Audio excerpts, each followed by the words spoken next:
ಹಬ್ಬಗಳಿಗೆ ಧಾರ್ಮಿಕ, ಸಾಮಾಜಿಕ, ಸಾಹಿತ್ಯಿಕ ಮಹತ್ವವಿದೆ. ಎಸ್ ದೊಡ್ಮನಿ, ಇಂಡಿಪೆಂಡೆನ್ಸ್ ಸಂಗ್ರಾಮ್ ನ್ಯೂಸ್ಗೆ ಸ್ವಾಗತ.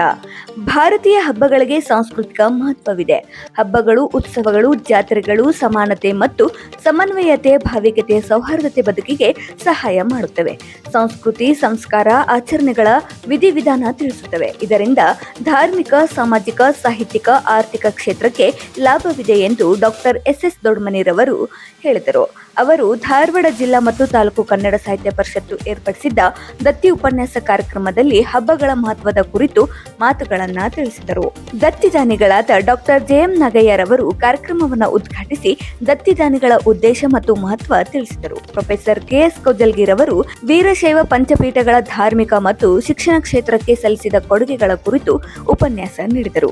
ಇದೇ ಸಂದರ್ಭದಲ್ಲಿ ಯುಗಾದಿ ಕವಿಗೋಷ್ಠಿಯನ್ನ ಏರ್ಪಡಿಸಲಾಗಿತ್ತು. 20ಕ್ಕೂ ಹೆಚ್ಚು ಕವಿಗಳು ಯುಗಾದಿ ಹಬ್ಬದ ಕುರಿತು ಸ್ವರಚಿತ ಕವನಗಳನ್ನ ವಾಚಿಸಿದರು. ಡಾಕ್ಟರ್ ಲಿಂಗರಾಜ್ ಅಂಗಡಿರವರು ಕಾರ್ಯಕ್ರಮದ ಅಧ್ಯಕ್ಷತೆ ವಹಿಸಿದ್ದರು. ಕಾರ್ಯಕ್ರಮದ ಮೊದಲು ಪ್ರಮೀಳಾ ಜಕ್ಕನ್ನವರು ಪ್ರಾರ್ಥಿಸಿದರು. ಮಹಾಂತೇಶ್ ನರೇಗಲ್ ಎಲ್ಲ ಗಣ್ಯರನ್ನ ಸ್ವಾಗತಿಸಿದರು. ಡಾಕ್ಟರ್ ಜಿಂದತ್ ಹಡಗಲಿರವರು ಕಾರ್ಯಕ್ರಮವನ್ನ ನಿರೂಪಿಸಿ ವಂದಾರ್ಪಣೆ ಮಾಡಿದರು. ಕರ್ನಾಟಕ ಕಾಲೇಜಲ್ಲಿ ರಾಜ್ಯಶಾಸ್ತ್ರದ ಪ್ರಾಧ್ಯಾಪಕರಾಗಿ ಮತ್ತು ಆ ಕಾಲೇಜಿನ ಪ್ರಿನ್ಸಿಪಾಲರಾಗಿ ಅಷ್ಟಲ್ಲದೆ ಅವರು ಈ ಕಳೆದ ವರ್ಷದವರೆಗೆ ಸಹಿತ ನಮ್ಮ ಲಾ ಕಾಲೇಜಿನಲ್ಲಿ ಒಂದು ಸಂದರ್ಶಕ ಪ್ರಾಧ್ಯಾಪಕರಾಗಿ ಸೇವೆ ಸಲ್ಲಿಸಿದ್ದು ಬಹಳಷ್ಟು ಗಾಂಭೀರ್ಯತೆಯನ್ನು ವಿಷಯದಲ್ಲಿ ಬಹಳಷ್ಟು ಒಂದು ಪ್ರಾವೀಣ್ಯತೆಯನ್ನು ಹೊಂದಿಕೊಂಡು ಬಹಳ ಅಚ್ಚುಮೆಚ್ಚಿನ ಶಿಕ್ಷಕರಾಗಿ ಕೆಲಸ ಮಾಡಿದಂಥ ನಮ್ಮ ತಾಯಿ ಸೋಮಣ್ಣ ಅನ್ಬೋದು. 90 ವರ್ಷ ಅಲ್ಲ ಅವರು ಅಂಥ ಧೀಮಂತ ವ್ಯಕ್ತಿ ಎಲ್ಲ ಭಾಳ ಹೆಮ್ಮೆ ಅನ್ನಿಸ್ತದೆ. ಹುಬ್ಬಳ್ಳಿ ಒಳಗೆ ಕಾಂತಾಮಣಿ ಅಂತೇಳಿ ಜಾಬಿಡ್ ಕಾಲೇಜ್ ಪ್ರಿನ್ಸಿಪಾಲ್ ಆಗಿದ್ದರು. ಭಾಳ ಅಷ್ಟೇ ಅವರು ಶಿಸ್ತಬದ್ಧಾಗಿದ್ದರು. ಇವರು ಸಿದ್ಧಕ ಕೊನೆಯ ವರ್ಗ ಸಿದ್ಧಕ ಒಂದು ಅಧ್ಯಾಪಕ ವೃತ್ತಿಯಲ್ಲಿ ತಮ್ಮನ್ನು ತಾವು ತೊಡಗಿಸಿಕೊಂಡು ಬಹಳಷ್ಟು ಪ್ರಾಮಾಣಿಕವಾಗಿ ಕೆಲಸ ಮಾಡಿದರು. ಹಲವಾರು ಕೃತಿಗಳನ್ನು ಬರೆದು ಮತ್ತಷ್ಟೇ ಹಲವಾರು ಇಡೀ ದೇಶದ ತುಂಬ ಅಂತಾರಾಷ್ಟ್ರೀಯ ಮಟ್ಟದಲ್ಲಿ ಸಿದ್ಧಕ ಅವರ ಶಿಷ್ಯ ಬೆಳಗಿದೆ. ಈಗ ಅಂತಹ ಒಬ್ಬ ತಾಯಿ ಸಮಾನರಾದಂಥ ಏನು ನಮ್ಮ ಮೇಡಮ್ ಅವರು ವಿಶ್ವಮೂರ್ತಿ ಅವರು ನಮ್ಮನ್ನು ಅಗಲಿದ್ದಾರೆ. ಅವರ ಒಂದು ಆತ್ಮಕ್ಕೆ ಶಾಂತಿ ಸಿಗಬೇಕು. ಅವರ ಕುಟುಂಬದ ಸದಸ್ಯರಿಗೆ ಒಂದು ದುಃಖ ಸಹಿಸುವಂಥ ಶಕ್ತಿ ಪರಮಾತ್ಮ ನೀಡಲಿ ಅಂತೇಳಿ ನಮ್ಮ ಜಿಲ್ಲಾ ಮತ್ತು ಕನ್ನಡ ತಾಲೂಕು ಕನ್ನಡ ಸಾಹಿತ್ಯ ಪರಿಷತ್ ಅವರಿಗೆ ಒಂದು ಏನಂತಾರೆ ಅವ್ರಿಗೊಂದು ಶೋಕ ಅಥವಾ ಶ್ರದ್ಧಾಂಜಲಿ ಅರ್ಪಿಸುವಂತೆ ಅಂತ ದಯವಿಟ್ಟು ಎಲ್ಲರೂ ಒಂದು ನಿಮಿಷ ಎದ್ದು ಅವರ ಒಂದು ಆತ್ಮಕ್ಕೆ ಒಂದು ನಿಮಿಷ ಏನು ಗೌರವ ಸೂಚಿಸಬೇಕಂತ ಮತ್ತೆ ಏನಂತ ಮಾಡ್ಕೊತೇನೆ. ಮೌನ ಪ್ರಾರಂಭ.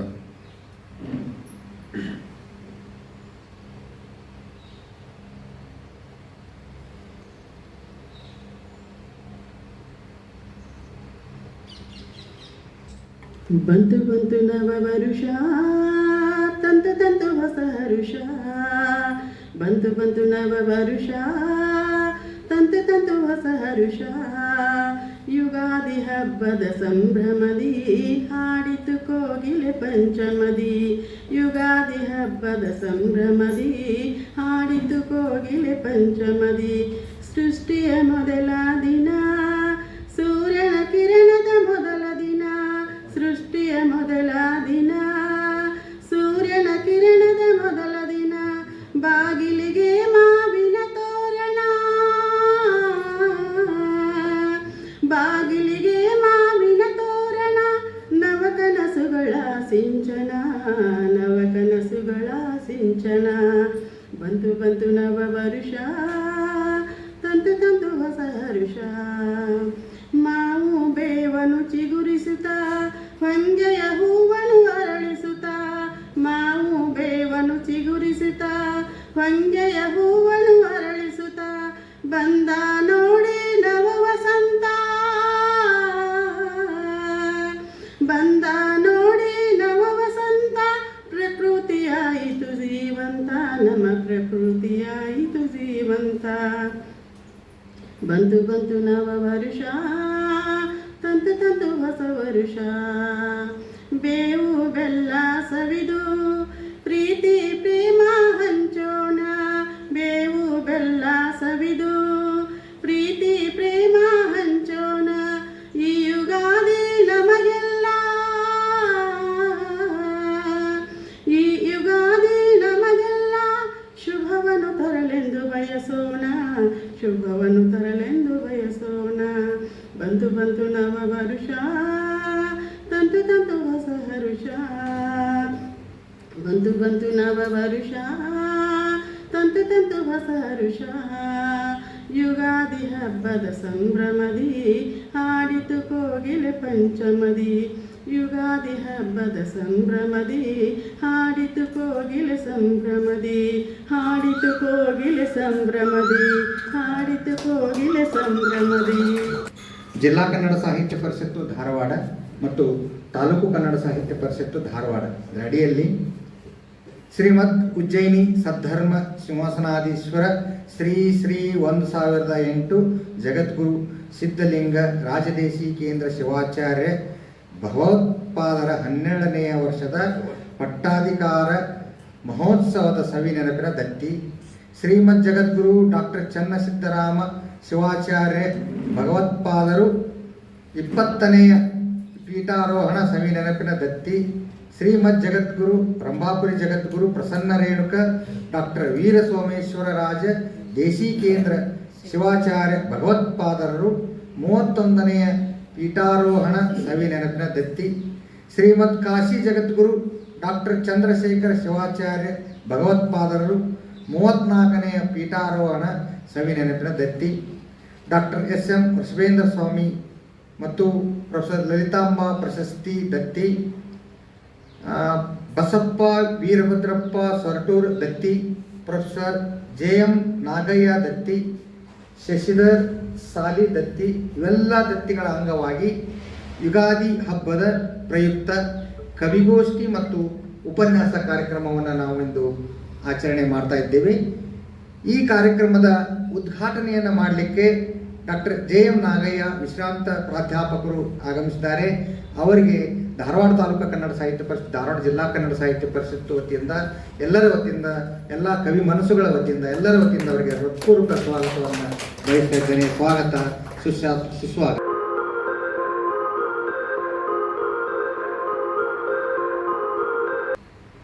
ಮೊದಲನೇದಾಗಿ ವಿವಿಧ ದತ್ತಿ ಉಪನ್ಯಾಸಗಳ ಹಾಗೂ ಯುಗಾದಿ ಹಬ್ಬದ ಪ್ರಯುಕ್ತ ಕವಿಗೋಷ್ಠಿ ಇವೆರಡನ್ನು ನಾನು ಅತ್ಯಂತ ಸಂತೋಷದಿಂದ ಉದ್ಘಾಟನೆಯನ್ನು ಮಾಡಿದೆ.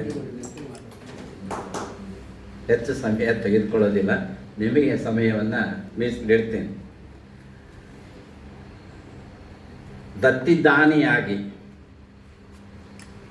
ನಾನು ಶ್ರೀ ಶಶಿ ಸಾಲಿಯವರ ಹೆಸರಿನಲ್ಲಿ ದತ್ತಿಯನ್ನು ಇಟ್ಟಿದೆ. ದತ್ತಿ ಇಟ್ಟಿರುವ ಉದ್ದೇಶ ಅಂತಂದರೆ, ಶಶಿ ಸಾಲಿಯವರು ಒಬ್ಬ ಖ್ಯಾತ ಛಾಯಾಚಿತ್ರ ಕಲಾವಿದರು. ಆ ಕಾರಣಕ್ಕಾಗಿ ಕಲೆಗೆ ಸಂಬಂಧಿಸಿದಂತೆ ಉಪನ್ಯಾಸಗಳನ್ನು ಏರ್ಪಡಿಸಬೇಕು ಎನ್ನುವಂಥ ಉದ್ದೇಶದಿಂದ ಡಾಕ್ಟರ್ ಲಿಂಗರಾಜ್ ಅಂಗಡಿಯವರಿಗೆ ವಿನಂತಿ ಮಾಡಿಕೊಂಡು ದತ್ತಿಯನ್ನು ನಾನು ಇಟ್ಟಿದ್ದೇನೆ ಎನ್ನುವಂಥದ್ದು. ಅದು ದತ್ತಿ ಸಾಮಾನ್ಯವಾಗಿ ಉಪನ್ಯಾಸ ಪಂಚಕಲೆಗಳ ಬಗ್ಗೆ ಆಗ್ಬೋದು. ಸಂಗೀತ, ಸಾಹಿತ್ಯ, ಹಾಗೆ ಚಿತ್ರಕಲೆ, ವಾಸ್ತುಶಿಲ್ಪಕಲೆ, ಕಾಷ್ಟಕಲೆ, ಹೀಗೆ ಬೇರೆ ಬೇರೆ ಬರ್ತವೆ. ಲೋಹಕರ್ಮ, ಪತ್ರಚ್ಛೇದ, ಹೀಗೆ ಬೇರೆ ಬೇರೆ ಕಲೆಗಳು ಬರ್ತವೆ. ಅವೆಲ್ಲವುಗಳನ್ನು ನಾನು ಹೇಳೋಕ್ಕೆ ಹೋಗೋದಿಲ್ಲ. ಚಿತ್ರಕಲೆಯ ಮುಂದುವರೆದಂಥ ಒಬ್ಬ ಶ್ರೇಷ್ಠ ಚಿತ್ರ ಕಲಾವಿದರು ಕೂಡ ಆಗಿದ್ದಾರೆ.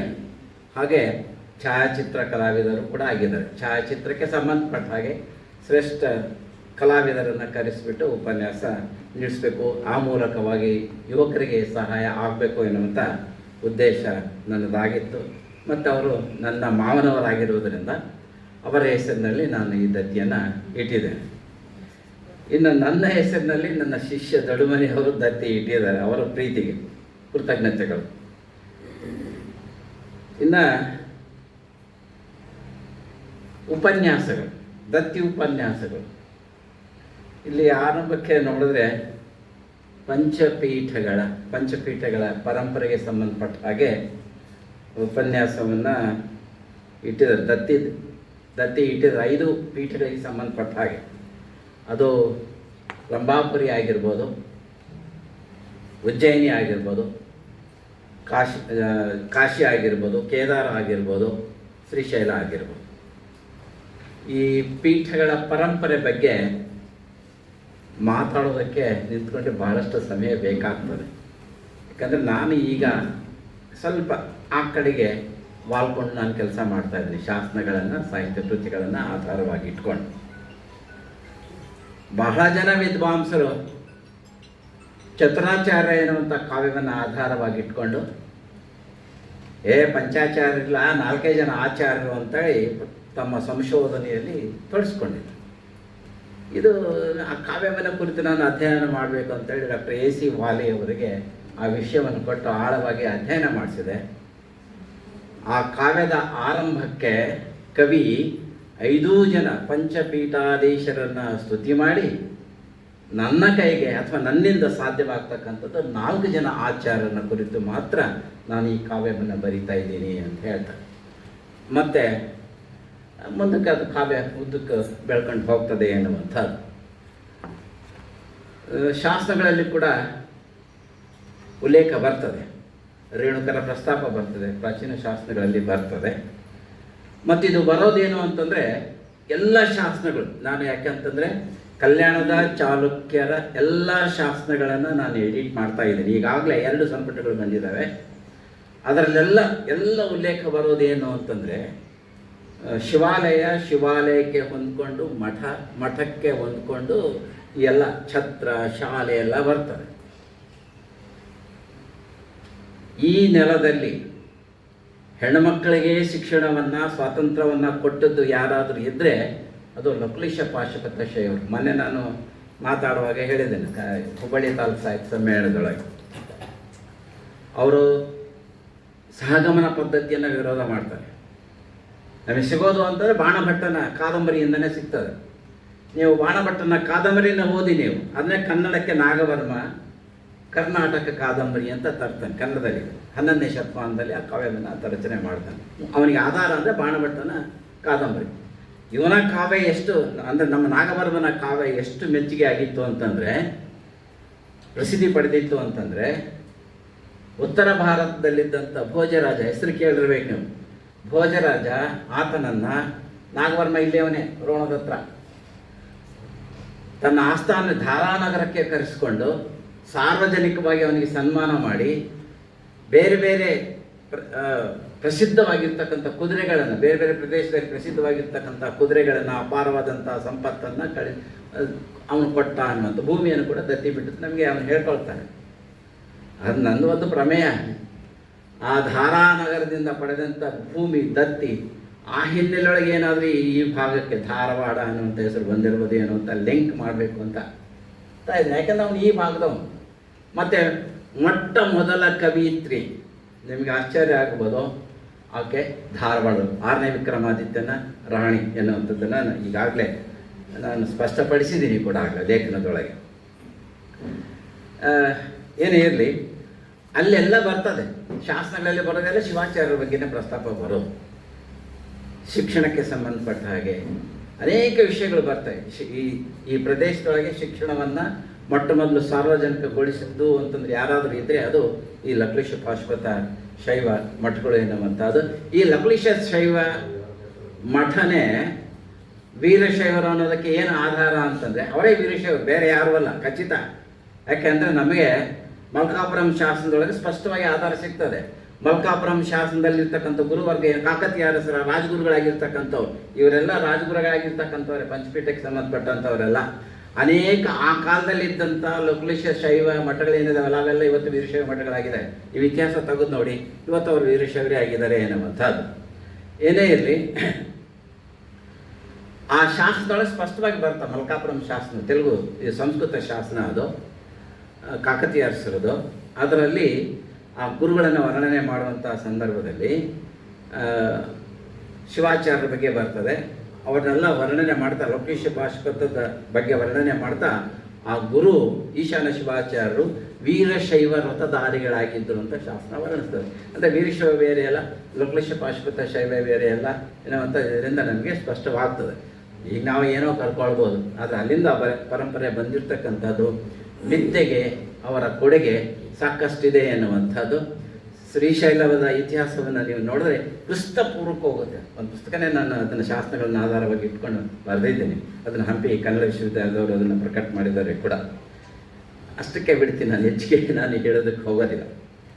ಇನ್ನು ಮೂರನೇದಾಗಿ ಕವಿಗೋಷ್ಠಿ. ವಸಂತ ಋತುವಿನ ಆಗಮನ. ಯುಗಾದಿ ಅಂತಂದರೆ ಚೈತ್ರ ಮಾಸದ ಮೊದಲನೆಯ ದಿನ ಯುಗಾದಿ ಅಂತ ನಾವು ಕರಿತೀವಿ. ಇದು ಚೈತ್ರ ಮಾಸ ಅಂದರೆ ಚೈತ್ರ ಋತು, ವಸಂತ ಋತುವಿನ ಚೈತ್ರ ಮಾಸ ಮತ್ತು ವೈಶಾಖ ಇವೆರಡೂ ಸೇರಿಸಿದ್ದು ವಸಂತ ಋತು. ವಸಂತ ಋತುವಿನ ಆಗಮನ ಆಗಿರ್ತಕ್ಕಂಥದ್ದು. ಎಲ್ಲ ಪ್ರಕೃತಿ ಏನಾಗ್ತದೆ, ತನ್ನಷ್ಟಕ್ಕೆ ತಾನೇ ಶೃಂಗಾರಗೊಳ್ತಾ ಹೋಗ್ತದೆ. ಒಣಗಿದ ಎಲೆ ಏನಾಗ್ತದೆ, ಬಿದ್ದು ಹೋದ್ಮೇಲೆ ಚಿಗುರುತ್ತದೆ. ಪ್ರಕೃತಿ ಬಹಳ ಸುಂದರವಾಗಿ ಕಾಣ್ತದೆ. ಆ ನಿಮಿತ್ತವಾಗಿ ನಮ್ಮ ಸಂಸ್ಕೃತಿಯಲ್ಲಿ ನಾವು ವಸಂತೋತ್ಸವವನ್ನು ಆಚರಿಸ್ತಾ ಇದ್ದೇವೆ.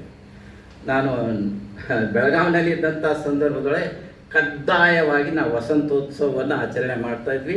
ಆ ಸಂದರ್ಭದಲ್ಲಿ ಕವಿಗಳನ್ನು ಕರೆಸ್ತಾ ಇದ್ವಿ ಮತ್ತು ಕವಿಗೋಷ್ಠಿಯನ್ನು ಕೂಡ ನಾವು ಮಾಡ್ತಾಯಿದ್ದೆ. ಅದು ನನಗೆ ಇವತ್ತು ನೆನಪಿಗೆ ಬಂತು ಎನ್ನುವಂಥದ್ದು. ನೀವು ಕವಿಗಳಾಗಿರ್ತಕ್ಕಂಥವರು ಸಮಾಜಕ್ಕೆ ಸ್ಪಂದಿಸಿ, ಸಮಾಜದಲ್ಲಿನ ಸಮಸ್ಯೆಗಳನ್ನು ಸ್ಪಂದಿಸಿ, ಸಮಾಜದ ಬದಲಾವಣೆಗೆ ಕಾರಣವಾಗುವ ಹಾಗೆ ನಿಮ್ಮ ಕಾವ್ಯ ಮೂಡಿ ಬರಲಿ ಅಂತ ಆಶಿಸುತ್ತಾ, ಒಂದು ಕವನ ನಾನು ಬರೆದದ್ದು, ನಾನು ಕವಿ ಅಲ್ಲ, ನಾನು ಸಂಶೋಧಕನಾಗಿರ್ತಕ್ಕಂಥವನು. ನನಗೆ ಭಾಳ ಹಿಡಿಸಿದಂಥ ಕವನ ಅದು ಮಹಿಳೆಯರಿಗೆ ಸಂಬಂಧಪಟ್ಟಿರ್ತಕ್ಕಂಥದ್ದು. ಆ ಕವನವನ್ನು ನಿಮ್ಮೆದುರಿಗೆ ಕನ್ನಡದ ಅನುವಾದ ಇದು. ಅಮೃತ ಪ್ರೀತಮ್ ಅವರ ಹಿಂದಿ ಕವನ, ಭಾಳ ಪ್ರಸಿದ್ಧವಾಗಿರ್ತಕ್ಕಂಥ ಕವನ. ನನ್ನ ಶಿಷ್ಯ ಮಲ್ಲಪ್ಪ ಬಂಡಿ ಇದನ್ನು ಕನ್ನಡಕ್ಕೆ ಅನುವಾದ ಮಾಡಿದ್ದಾನೆ, ಭಾಳ ಸುಂದರವಾಗಿ ಅನುವಾದ ಮಾಡಿದ್ದಾನೆ. ಆ ಕವನ ಓದಿ ನನ್ನ ಮಾತುಗಳನ್ನು ಮುಗಿಸ್ತೇನೆ. ಪ್ರಶ್ನೆ: ಗಂಡಸು ಮತ್ತು ಹೆಂಗಸು ಅಥವಾ ಪುರುಷ ಮತ್ತು ಸ್ತ್ರೀ ಇವರಿಬ್ಬರ ನಡುವೆ ಇರ್ತಕ್ಕಂಥದ್ದು ಸ್ವಾತಂತ್ರ್ಯ ಸ್ತ್ರೀಯರಿಗೆ ಸಿಕ್ಕಿದ್ದೇನಾ? ಇವತ್ತು 2026 ಹೌದು ತಾನೆ? ಎಷ್ಟರ ಮಟ್ಟಿಗೆ ನಮ್ಮ ಸ್ತ್ರೀಯರಿಗೆ ನಾವು ಸ್ವಾತಂತ್ರ್ಯವನ್ನು ಕೊಟ್ಟಿದ್ದೀವಿ ಅನ್ನೋದ್ರ ಬಗ್ಗೆ ಅವರು ಪ್ರಸ್ತಾಪ ಮಾಡ್ತಾರೆ. ಅವನು ಹೇಳುತ್ತಿದ್ದ, ಅವಳು ಕೇಳುತ್ತಿದ್ದಳು. ನಡೆದಿತ್ತು ಒಂದು ಆಟ, ಹೇಳುವುದು ಕೇಳುವುದು. ಒಂದು ಆಟ ಅದು, ಹೇಳೋದು ಕೇಳೋದು. ಅವನು ಹೇಳ್ತಾ ಇದ್ದ, ಅವಳು ಕೇಳ್ತಾ ಇದ್ದ. ನಡೆದಿತ್ತು ಒಂದು ಆಟ.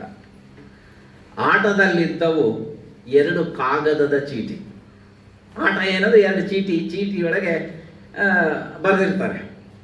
ಒಂದರಲ್ಲಿ ಬರೆಯಲಾಗಿತ್ತು ಹೇಳು ಎಂದು, ಇನ್ನೊಂದರಲ್ಲಿ ಬರೆಯಲಾಗಿತ್ತು ಕೇಳು ಎಂದು.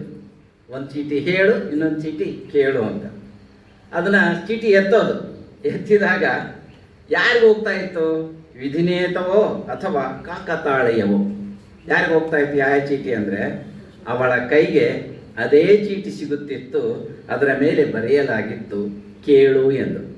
ಅಂದರೆ ಸ್ತ್ರೀದು ಏನಾಗಿದೆ ಅಂದರೆ, ಶತಶತಮಾನಗಳಿಂದಲೂ ಆಗಿದ್ದ ಪರಿಸ್ಥಿತಿ ಏನಾಗಿದೆ? ಕೇಳೋದೇ ಆಗಿದೆ. ಅವಳು ಕೇಳುತ್ತಲೇ ಇದ್ದಳು.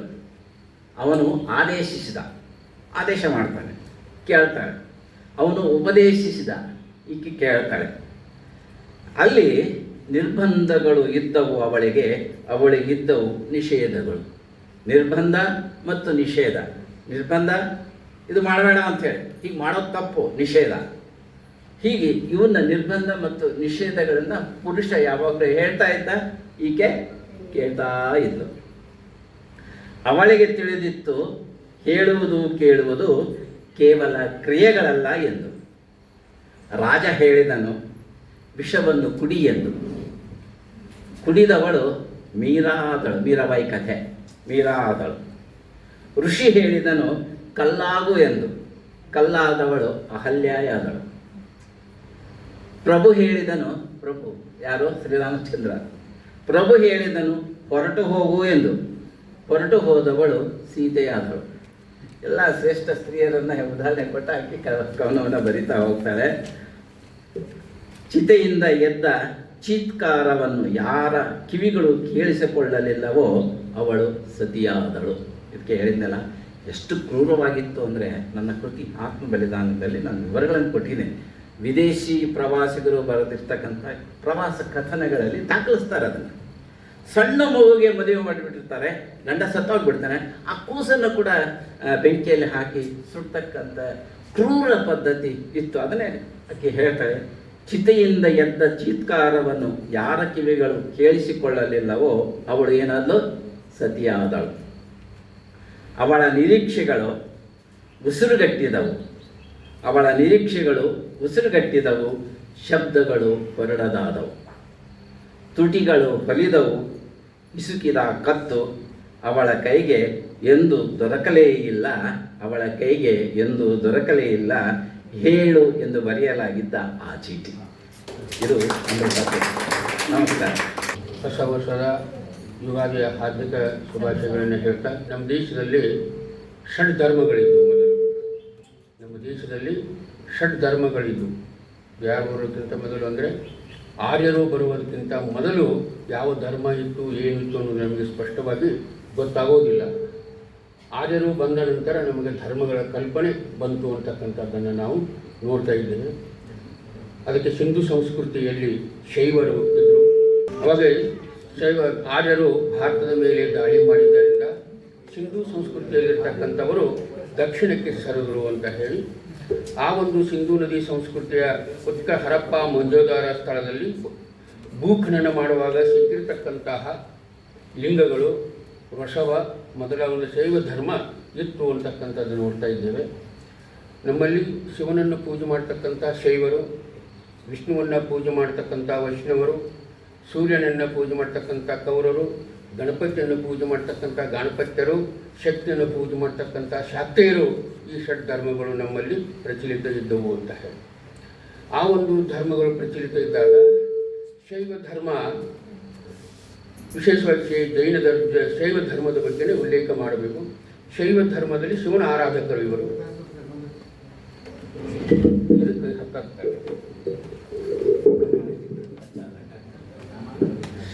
ಶೈವ ಧರ್ಮದ ಬಗ್ಗೆ ಹೇಳ್ತಕ್ಕಂಥ ಶೈವರಲ್ಲಿ ಶಿವನ ಆರಾಧನೆ ಮಾಡ್ತಕ್ಕಂಥವರು ಶೈವರು. ಈ ಶೈವರಲ್ಲಿ 3 ಶೈವಗಳು ಇದ್ದವು, 3 ಶೈವ ಧರ್ಮಗಳಿದ್ದವು. ಒಂದು ಕಾಶ್ಮೀರ ಶೈವ, ಒಂದು ವೀರಶೈವ, ಒಂದು ತಮಿಳ ಶೈವ ಅಂತ. ಶೈವರಲ್ಲಿ ಕಾಶ್ಮೀರ ಶೈವ, ಇವತ್ತು ಕೂಡ ಕಾಶ್ಮೀರ ಪಂಡಿತರು ಶೈವ ಧರ್ಮದಲ್ಲಿ ಬಹಳಷ್ಟು ವಿಚಾರದಲ್ಲಿದ್ದರು ಅನ್ನೋದನ್ನು ನೋಡ್ತಾ ಇದ್ದೇವೆ ನಾವು. ಶೈವ ಧರ್ಮ, ಕಾಶ್ಮೀರದ ಪಂಡಿತರು ಶಿವನ ಆರಾಧಕರು. ನೆಹರು ಮನೆತನ ಕಾಶ್ಮೀರಿ ಶೈವ ಬ್ರಾಹ್ಮಣ ಮನೆತನಕ್ಕೆ ಸೇರಿರ್ತಕ್ಕಂಥದ್ದು ಅನ್ನುವುದನ್ನು ಇಲ್ಲಿ ನಾವು ನೆನಪು ಮಾಡಿಕೊಳ್ಬಹುದು. ಅನಂತರ ವೀರಶೈವರು, ವ್ರತಗಳಲ್ಲಿ ಬಹಳಷ್ಟು ನಿಷ್ಠೆಯಿಂದ ವ್ರತಗಳನ್ನು ಪಾಲನೆ ಮಾಡ್ತಕ್ಕಂಥವರು ವೀರಶೈವರು ಅಂತಕ್ಕಂಥದ್ದು.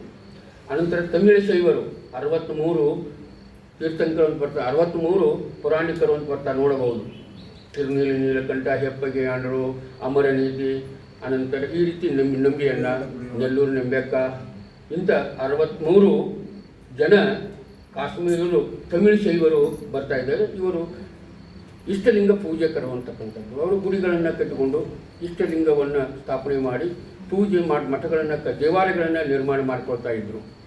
ಆದರೆ ವೀರಶೈವ ಅಂತಕ್ಕಂಥದ್ದು, ಈ ವೀರಶೈವರಲ್ಲಿ ಬಹಳಷ್ಟು ತೊಂದರೆಗೀಡಾಗಿರ್ತಕ್ಕಂಥ ವಿಚಾರ ಯಾವುದು ಅಂದರೆ ಶೈವ ಧರ್ಮ, ವೀರಶೈವ ಧರ್ಮ, ಅದರಲ್ಲಿ ಪಂಚಪೀಠಗಳು ಬರ್ತಾವೆ ಸರ್, ಉಲ್ಲೇಖ ಮಾಡಿದರು ಪಂಚಪೀಠಗಳು.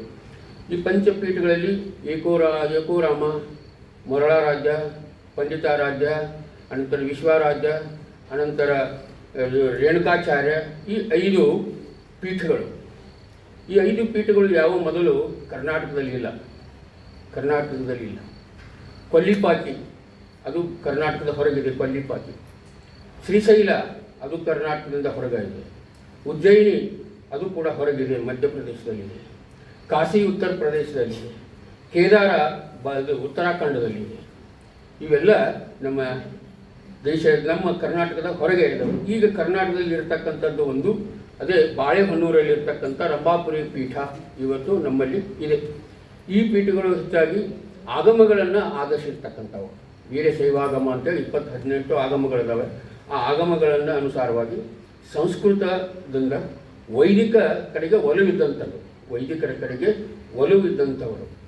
ಆ ಒಂದು ಕರ್ನಾಟಕದಲ್ಲಿರ್ತಕ್ಕಂಥ ವೀರಶೈವ ಪಂಥದಲ್ಲಿನೇ ಲಕುಲುಷ ಪಾಶುಪತ, ಕಾಳಾಮುಖ, ಅನಂತರ ಲಕ್ಲುಜರು, ಕಾಳಾಮುಖ, ಪಾಶುಪತ ಅಂತ ನಾಥ ಸಂಪ್ರದಾಯ ಅಂತ ಹೇಳಿ ಬೇರೆ ಬೇರೆ ಶೈವ ಪ್ರಕಾರಗಳಾದವು ಅನ್ನುವುದನ್ನು ನಾವು ಇಲ್ಲಿ ನೋಡ್ತಾ ಇದ್ದೇವೆ. ಅವುಗಳಲ್ಲಿ ಬಹಳ ಪ್ರಮುಖರಾಗಿರ್ತಕ್ಕಂಥದ್ದು ಲಕ್ಲುಷ ಪಾಶುಪತ. ಅವರು ವಿಜಯನಗರದ ಅರಸರಿಗೆ, ಅನಂತರ ರಾಷ್ಟ್ರಕೂಟ ಅರಸರಿಗೆ ರಾಜಗುರುಗಳಾಗಿದ್ದರು ಅನ್ನೋದನ್ನು ಕೂಡ ನಾವು ಇತಿಹಾಸದಿಂದ ನೋಡ್ಕೊಳ್ತಾ ಇದ್ದೇವೆ. ಅನಂತರ ಈ ಲಕ್ಲುಷ ಪಾಶುಪತರ ಕೇಂದ್ರ, ಮುಖ್ಯ ಕೇಂದ್ರ ಬಳ್ಳಿಗಾಮೆಯಲ್ಲಿ ಇತ್ತು. ಬಳ್ಳಿಗಾಮೆಯಲ್ಲಿ ಕೋಡಿಮಠ ಇದೆ. ಆ ಬಳ್ಳಿಗಾಮೆಯಲ್ಲಿ ಇವರಿದ್ದರು. ಬಳ್ಳಿಗಾಮೆ, ಅನಂತರ ಹಂಪೆ, ಗದಗ, ಹಣಗಲ್ಲ, ಅಬಲೂರು, ಹೂಲಿ, ಈ ಕಡೆಗೆ ಇವರು ಲಕ್ಲುಷ ಪಾಶುಪತರಿದ್ದರು ಅನ್ನುವುದನ್ನು ನಾವು ನೋಡ್ತಾ ಇದ್ದೇವೆ. ಸಪ್ತ ಕಾವ್ಯದ ಸದ್ಗುರು ಅಂತ ಒಬ್ಬರು ಸಪ್ತ ಕಾವ್ಯದ ಸದ್ಗುರು ಅಂತ ಒಬ್ಬರು ಸಾಹಿತ್ಯದಲ್ಲಿ ಬರ್ತಾ ಇದ್ದಾರೆ. ಅವರು ಈ ಪಂಚಪೀಠಗಳ ಬಗ್ಗೆ ಬರೆದಿದ್ದಾರೆ. ಪಂಚಪೀಠಗಳ ಸಿದ್ಧಾಂತ ಇವುದು ಬರ್ತದೆ ನೋಡಿ. ಸಿದ್ಧಾಂತ ಶಿಖಾಮಣಿ ಅವರ ಆರಾಧ್ಯ ಗ್ರಂಥ ಶೈವದ ಸಿದ್ಧಾಂತ ಶಿಖಾಮಣಿ, ಅನಂತರ ಶ್ರೀಕರ ಭಾಷ್ಯ ಅಂತ, ಇವು ಎರಡನ್ನು ಆಧರಿಸಿ ಅವರ ಕಾಲ ನಿರ್ಣಯದ ಬಗ್ಗೆ. ಅನಂತರ ಅದು ಪ್ರಾರಂಭ ಆಗುವುದು ರೇಣುಕಾಚಾರ್ಯರು ಮತ್ತು ಅಗಸ್ತ್ಯ ಇವರ ನಡುವೆ ನಡೆದಿರ್ತಕ್ಕಂಥ ಸಂವಾದ. ಅದು ಸಿದ್ಧಾಂತ ಶಿಖಾಮಣಿಯಲ್ಲಿ ಇಲ್ಲಿ ವೀರಶೈವ ಧರ್ಮದ ಪಂಚಾಚಾರಗಳು ನೋಡ್ತಾ ಇದ್ದೇವೆ ನಾವು. ಅಷ್ಟಾವರಣ, ಅನಂತರ ಪಂಚಾಚಾರಗಳು, ಷಟ್ ಸ್ಥಳಗಳು, ಇವು ಅದರಲ್ಲಿ ಗುರು, ಲಿಂಗ, ಜಂಗಮ, ಪಾದೋದಕ, ಪ್ರಸಾದ, ರುದ್ರಾಕ್ಷಿ, ಲಿಂಗ, ಅವು ಅಷ್ಟಾವರಣಗಳು. ಅಷ್ಟಾವರಣಗಳಾದ ಪಂಚಾಚಾರಗಳು, ಪಂಚಾಚಾರಗಳ ಷಟ್ ಸ್ಥಳಗಳು ಎಲ್ಲ ಸಿದ್ಧಾಂತದಲ್ಲಿ ಬರ್ತಕ್ಕಂಥವರು. ಇವರು ಎಲ್ಲ ಮಠಗಳನ್ನು ಕಟ್ತಕ್ಕಂಥವ್ರು ಲಕ್ಲುಷರು. ಇವುಗಳನ್ನು ನಾವು ಇವತ್ತು ನೋಡ್ತಾ ಇದ್ದೇವೆ. ಎಲ್ಲಿ ಅಂದರೆ ಮಹಾಕೂಟದದ್ದೇ ಅದು ಬಹಳ ಪ್ರಾದುಕವಾಗಿರ್ತಕ್ಕಂಥದ್ದು, ನಮ್ಮ ಅಧ್ಯಯನಕ್ಕೆ ಯೋಗ್ಯವಾಗಿರ್ತಕ್ಕಂಥದ್ದು ಅದು ಮಹಾಕೂಟ. ಆ ಮಹಾಕೂಟದಲ್ಲಿ ಇವರು ಏನು ವೀರಶೈವರಿದ್ದರೋ, ಈ ಶೈವರು ಮಠಗಳನ್ನು ಕಟ್ಟಿ ಉಲ್ಲೇಖ ಮಾಡಿದರು. ಅದು ಮಠದ ಹತ್ತಿರ ದೇವಾಲಯದ ಹತ್ತಿರ ಮಠದ ಹತ್ತಿರದಲ್ಲಿಯೇ ಛತ್ರ, ಅದರ ಹತ್ತಿರನೇ ವಿದ್ಯೆಯನ್ನು ಮೊದಲಿಂದಲೂ ಕಲಿಸಿಕೊಂಡು ಬಂದಿರತಕ್ಕಂಥವ್ರು. ಆದರೆ ಮೊದಲು ಅದು ವೈದಿಕಕ್ಕೆ ಹೆಚ್ಚು ಮಹತ್ವ ಕೊಡ್ತಾ ಇದ್ರು ಅಂತಕ್ಕಂಥದ್ದನ್ನು ನೋಡ್ತಾ ಇದ್ದೇವೆ. ಅದು ಅವಾಗ ಅಲ್ಲಿರ್ತಕ್ಕಂಥದ್ದೆಲ್ಲ ಸಂಸ್ಕೃತ ಪ್ರಭಾವ ವಿಶೇಷವಾಗಿತ್ತು. ಇದು ಬಂದದ್ದು ಯಾವಾಗ ಒಂದು ಸ್ವಲ್ಪ ಬೆಳೆಸಬೇಕು ಅಂತೇಳಿ ಕರ್ನಾಟಕದಲ್ಲಿ ಜೈನ ಧರ್ಮ ಭಾಳ ಉಚ್ಛ್ರಾಯ ಸ್ಥಿತಿಯೊಳಗಿತ್ತು. 8, 9, 10ನೇ ಶತಮಾನದಲ್ಲಿ ಕರ್ನಾಟಕದಲ್ಲಿ ಜೈನ ಧರ್ಮ ಬಹಳಷ್ಟು ಉಚ್ಛ್ರಾಯ ಸ್ಥಿತಿಯಲ್ಲಿತ್ತು. ಆ ಉಚ್ಛ್ರಾಯದ ಸ್ಥಿತಿಯಲ್ಲಿ ತಮ್ಮ ಅಸ್ತಿತ್ವವನ್ನು ಕಾಯ್ದುಕೊಳ್ಳುವುದರ ಸಲುವಾಗಿ ಈ ಪಂಚಪೀಠದವರು, ವೀರಶೈವರು ಹೆಚ್ಚು ಹೋರಾಟ ಮಾಡಬೇಕಾಗಿರ್ತಕ್ಕಂಥದ್ದು. ಅದಕ್ಕಾಗಿ ಅವರು ಅಲ್ಲೆಲ್ಲಿ ಮಠಗಳನ್ನು ಕಟ್ಟಿಕೊಂಡು ಅಲ್ಲೆಲ್ಲಿ ವಿದ್ಯಾಲಯಗಳನ್ನು ಸ್ಥಾಪನೆ ಮಾಡಿ ಜನರಿಗೆ ವಿದ್ಯೆಯನ್ನು ಕೊಡುತ್ತಾ ತಮ್ಮ ಧರ್ಮ ಪ್ರಸಾರವನ್ನು ಮಾಡ್ತಾ ಬಂದಿರುವುದನ್ನು ನಾವು ಆಗಿನ ಸಾಹಿತ್ಯದಲ್ಲಿ ನೋಡ್ತಾ ಇದ್ದೇವೆ. ಈ ರೀತಿಯಲ್ಲಿ ಧರ್ಮಗಳಲ್ಲಿ ಪೈಪೋಟಿ ಪ್ರಾರಂಭವಾಯಿತು. ಅವಾಗ ಈ ಮಠಗಳ ಕಲ್ಪನೆ ಬಂದದ್ದು ಬಹುಶಃ ಅನ್ನಿಸ್ತದೆ ಈ ಶಂಕರಾಚಾರ್ಯರಿಂದ ಅವರು ಶೃಂಗೇರಿಯಲ್ಲಿ ಒಂದು ಪೀಠ ಸ್ಥಾಪಿಸಿದರು, ಕಾಶ್ಮೀರದಲ್ಲಿ ಒಂದು ಪೀಠ ಸ್ಥಾಪಿಸಿದರು, ಅನಂತರ ಮತ್ತೊಂದು ಕಡೆ ಒಂದು 4 ಪೀಠಗಳನ್ನು ಅವರು ಅದಕ್ಕೆ ಅನುಸಾರವಾಗಿ ಹೀಗಾಗಿ ಅದ್ವೈತ ಬೆಳೆಯಿತು. ಅದೇ ರೀತಿಯಲ್ಲಿ ಇವರು ಕೂಡ ಬೇರೆ ಬೇರೆ ಕಡೆಗೆ ಪೀಠಗಳನ್ನು ಸ್ಥಾಪನೆ ಮಾಡಿರಬೇಕು ಅಂತ ಅನಿಸಿ ವಿದ್ಯೆಯನ್ನು ವಿದ್ಯೆಯಿಂದಲೇ ಪ್ರಸಾರ ಆಯಿತು. ಅನಂತರ ಅವರ ಬಗ್ಗೆ ವಚನಕಾರರು ಬಂದರು, ಶರಣರು ಬಂದಾಗ ಈ ಒಂದು ಹೊಸ ರೂಪವನ್ನು ಪಡೆಯಿತು ಅಂತ ಹೇಳ್ತಿದ್ರು. ಹೊಸ ರೂಪವನ್ನು ಪಡೆದದ್ದನ್ನು ಅದಕ್ಕಾಗಿ ಅವರು ಸಾಲಿ ಮಠ, ಓತ್ಸು ಮಠ, ಅನಂತರ ಚಿಕ್ಕ ಮಠ ಇಂಥ ಮಠಗಳನ್ನು ಸ್ಥಾಪನೆ ಮಾಡಿ ಜನರಿಗೆ ವಿದ್ಯೆಯನ್ನು ಕೊಡಲಿಕ್ಕೆ ಪ್ರಾರಂಭ ಮಾಡಿದರು. ಆವಾಗ ಸಂಸ್ಕೃತ ಭಾಷೆಯನ್ನು ಬಿಟ್ಟು ಕನ್ನಡಕ್ಕೆ ಅವರು ಆದ್ಯತೆ ಕೊಡುವುದರಿಂದ ಜಾತಿ ಎಲ್ಲವುಗಳನ್ನು ಮೀರಿ ಸಮಾಜದ ಒಂದು ಹೊಸ ವ್ಯವಸ್ಥೆಯನ್ನು ಮಾಡಲಿಕ್ಕೆ ಶರಣರು ಹೋರಾಟ ಮಾಡಿದಾಗ ಸ್ವಲ್ಪ ಈ ಶೈವ ಧರ್ಮದಲ್ಲಿ ಭಿನ್ನಾಭಿಪ್ರಾಯಗಳು ಬಂದು ಗುರು ವಿರಕ್ತಿ ಅಂತಕ್ಕಂಥ ಒಂದು ಪರಂಪರೆಯಲ್ಲಿ ಕುಳಿತು ಅಂತ ಅನಿಸ್ತದೆ. ಅದಕ್ಕೆ ನಮ್ಮ ಇವರು ನಾಗಯ್ಯ ಸರ್ ಅವರು ಅದ್ರ ಬಗ್ಗೆ ಅಧ್ಯಯನ ಮಾಡಿ ಒಂದು ಪುಸ್ತಕ ಬರಿತೇವೆ ಅಂತಕ್ಕಂಥ ಮಾತನ್ನು ಕೂಡ ಹೇಳಿದ್ದಾರೆ. ಇವರಿಬ್ಬರು ಹೇಗೆ ಪಂಚಪೀಠಗಳಿಗೂ ಗುರು ಮಠಗಳು ಮತ್ತು ವಿರಕ್ತ ಪೀಠಗಳು ಯಾಕೆ ಬದಲಾದವು, ಯಾಕೆ 2 ಗುಂಪು ಗುರು ವಿರಕ್ತರು ಇವತ್ತು ಕೂಡ ಜಗಳ ಇದೆ. ಗುರು ವಿರಕ್ತರು ಕೂಡ ಯಾಕಂದರೆ ಧರ್ಮದ ವಿಷಯದಲ್ಲಿ ಬಹಳಷ್ಟು ಮಜಾ ಜಗಳಿರ್ತಾವೆ. ಏನು ಅಂತಂದರೆ ಈಗ ಶ್ರೀ ವೈಷ್ಣವರಲ್ಲಿ ಒಂದಿದೆ, ಈ ಬೆರಳಿಗೆ ಹಚ್ಚಿದ್ರೆ ಶಿವ ದೊಡ್ಡವಾಗ್ತಾನೆ, ಬ್ರಹ್ಮ ವಿಷ್ಣು, ಇದಾದರೆ ವಿಷ್ಣು ದೊಡ್ಡವಾಗ್ತಾನೆ. ನೋಡಿ ಯಾವ ರೀತಿ ಇಂಥವು. ಅನಂತರ ಈ ಜಗಳ ಆಯಿತು, ವ್ಯಂಗಲ ಐತೆ ಅಂಗಲ ಅಂತ ಕೋರ್ಟ್ ಹೋಯಿತು, ಶೃಂಗೇರಿ ಕದ್ದು ಹೋಯಿತು. ಅವಾಗ ಏನು ಕೋರ್ಟ್ ಏನು ನಿರ್ಣಯ ಕೊಟ್ಟಂದ್ರೆ ಆಣಿ ಮ್ಯಾಗಿಂಗ್ ಹಾಕ್ತಿದ್ರಲ್ಲ 8 ದಿವಸ ಹಿಂಗೆ ಹಾಕ್ರಿ 8 ದಿವಸ ಹಿಂಗೆ ಹಾಕ್ರಿ ಅಂತ ಹೇಳಿ ಕೋರ್ಟ್ನವರು ನಿರ್ಣಯ. ಯಾಕಂದರೆ ನಮ್ಮ ಸಂವಿಧಾನದಲ್ಲಿ ನಮ್ಮ ಕೋರ್ಟ್ಗಳಿಗೆ ಧಾರ್ಮಿಕ ವಿಚಾರ ನೇರವಾಗಿ ಕೈ ಹಾಕುವ ಅಧಿಕಾರ ಇಲ್ಲ. ಅದಕ್ಕಾಗಿ ಅವ್ರು 8 ದಿವಸ ಹಿಂಗೆ ಹಾಕ್ರಿ 8 ದಿವಸ ಹಿಂಗೆ ಹಾಕ್ರಿ ಅಂತ ಹೇಳಿ ತಪ್ಪಿಸ್ಕೊಟ್ಬಿಟ್ರು ಅನ್ನೋದನ್ನು ನೋಡ್ತಾ ಇದ್ದಾರೆ. ಯಾವಾಗ ವಚನಕಾರರು ಬಂದರೋ ಅದರಲ್ಲಿ 12ನೇ ಶತಮಾನದಲ್ಲೂ ಸಮಸ್ಯೆ ಆಯಿತು. ಏಕಾಂತರಾಮಿ ಮೊದಲಾದ ನೂರಾಗ ನೋಡ್ಬೋದು ನಾವು. ನಂತರ 14-15ನೇ ಶತಮಾನದಲ್ಲಿ ಈ ಗುರು ವಿರಕ್ತರಲ್ಲಿ ಒಂದು ರೀತಿಯ ಆಯಿತು. ಏನೇ ಆಗಲಿ ವೀರಶೈವ ಮಠಗಳು ಶಿಕ್ಷಣಕ್ಕೆ ದೊಡ್ಡ ಕೊಡುಗೆಯನ್ನು ಕೊಟ್ಟಿದ್ದಾರೆ. ಕನ್ನಡವನ್ನು ಉಳಿಸಿರ್ತಕ್ಕಂಥವರು ಲಿಂಗಾಯತ ಮಠಗಳು, ಕನ್ನಡವನ್ನು ಉಳಿಸಿದಂಥವರು ಲಿಂಗಾಯತ ಮಠಗಳು. ಉತ್ತರ ಕರ್ನಾಟಕದಲ್ಲಿ ಎಲ್ಲಿ ಹೋದರೂ ಕೂಡ ಮಠಗಳನ್ನು ಕನ್ನಡದಲ್ಲಿಯೇ ಅವರು ಉಳಿಸಿಕೊಂಡಂಥವ್ರು. ಯಾಕಂದರೆ ಉತ್ತರದಲ್ಲಿ ನಮಗೇನಿತ್ತು ಮರಾಠಿ ಪ್ರಭಾವ ಇತ್ತು. ಪೇಶ್ವೆಗಳು ಕಾಲಕ್ಕೆ ಎಷ್ಟು ಅಂದರೆ ಇದೇ ಧಾರವಾಡದಲ್ಲಿ ಮೊದಲು ಪ್ರಾರಂಭ ಆದದ್ದು ಮರಾಠಿ ಶಾಲೆ, ಹುಬ್ಬಳ್ಳಿಯಲ್ಲಿ ಪ್ರಾರಂಭ ಆದದ್ದು ಮರಾಠಿ ಶಾಲೆ. ಅಖಂಡ ಧಾರವಾಡ ಜಿಲ್ಲೆಯಲ್ಲಿ 26 ಮರಾಠಿ ಶಾಲೆಗಳಿದ್ದರೆ 7 ಕನ್ನಡ ಶಾಲೆಗಳಿದ್ದವು. ಇಷ್ಟು ಮರಾಠಿ ಪ್ರಭಾವ ಇತ್ತು. ಆ ಪ್ರಭಾವವನ್ನು ಕಡಿಮೆ ಮಾಡಿದಂಥವರು. ಆ ಕಡೆ ಹೋದರೆ ಉರ್ದು, ಬೀದರ್ ಆ ಕಡೆ.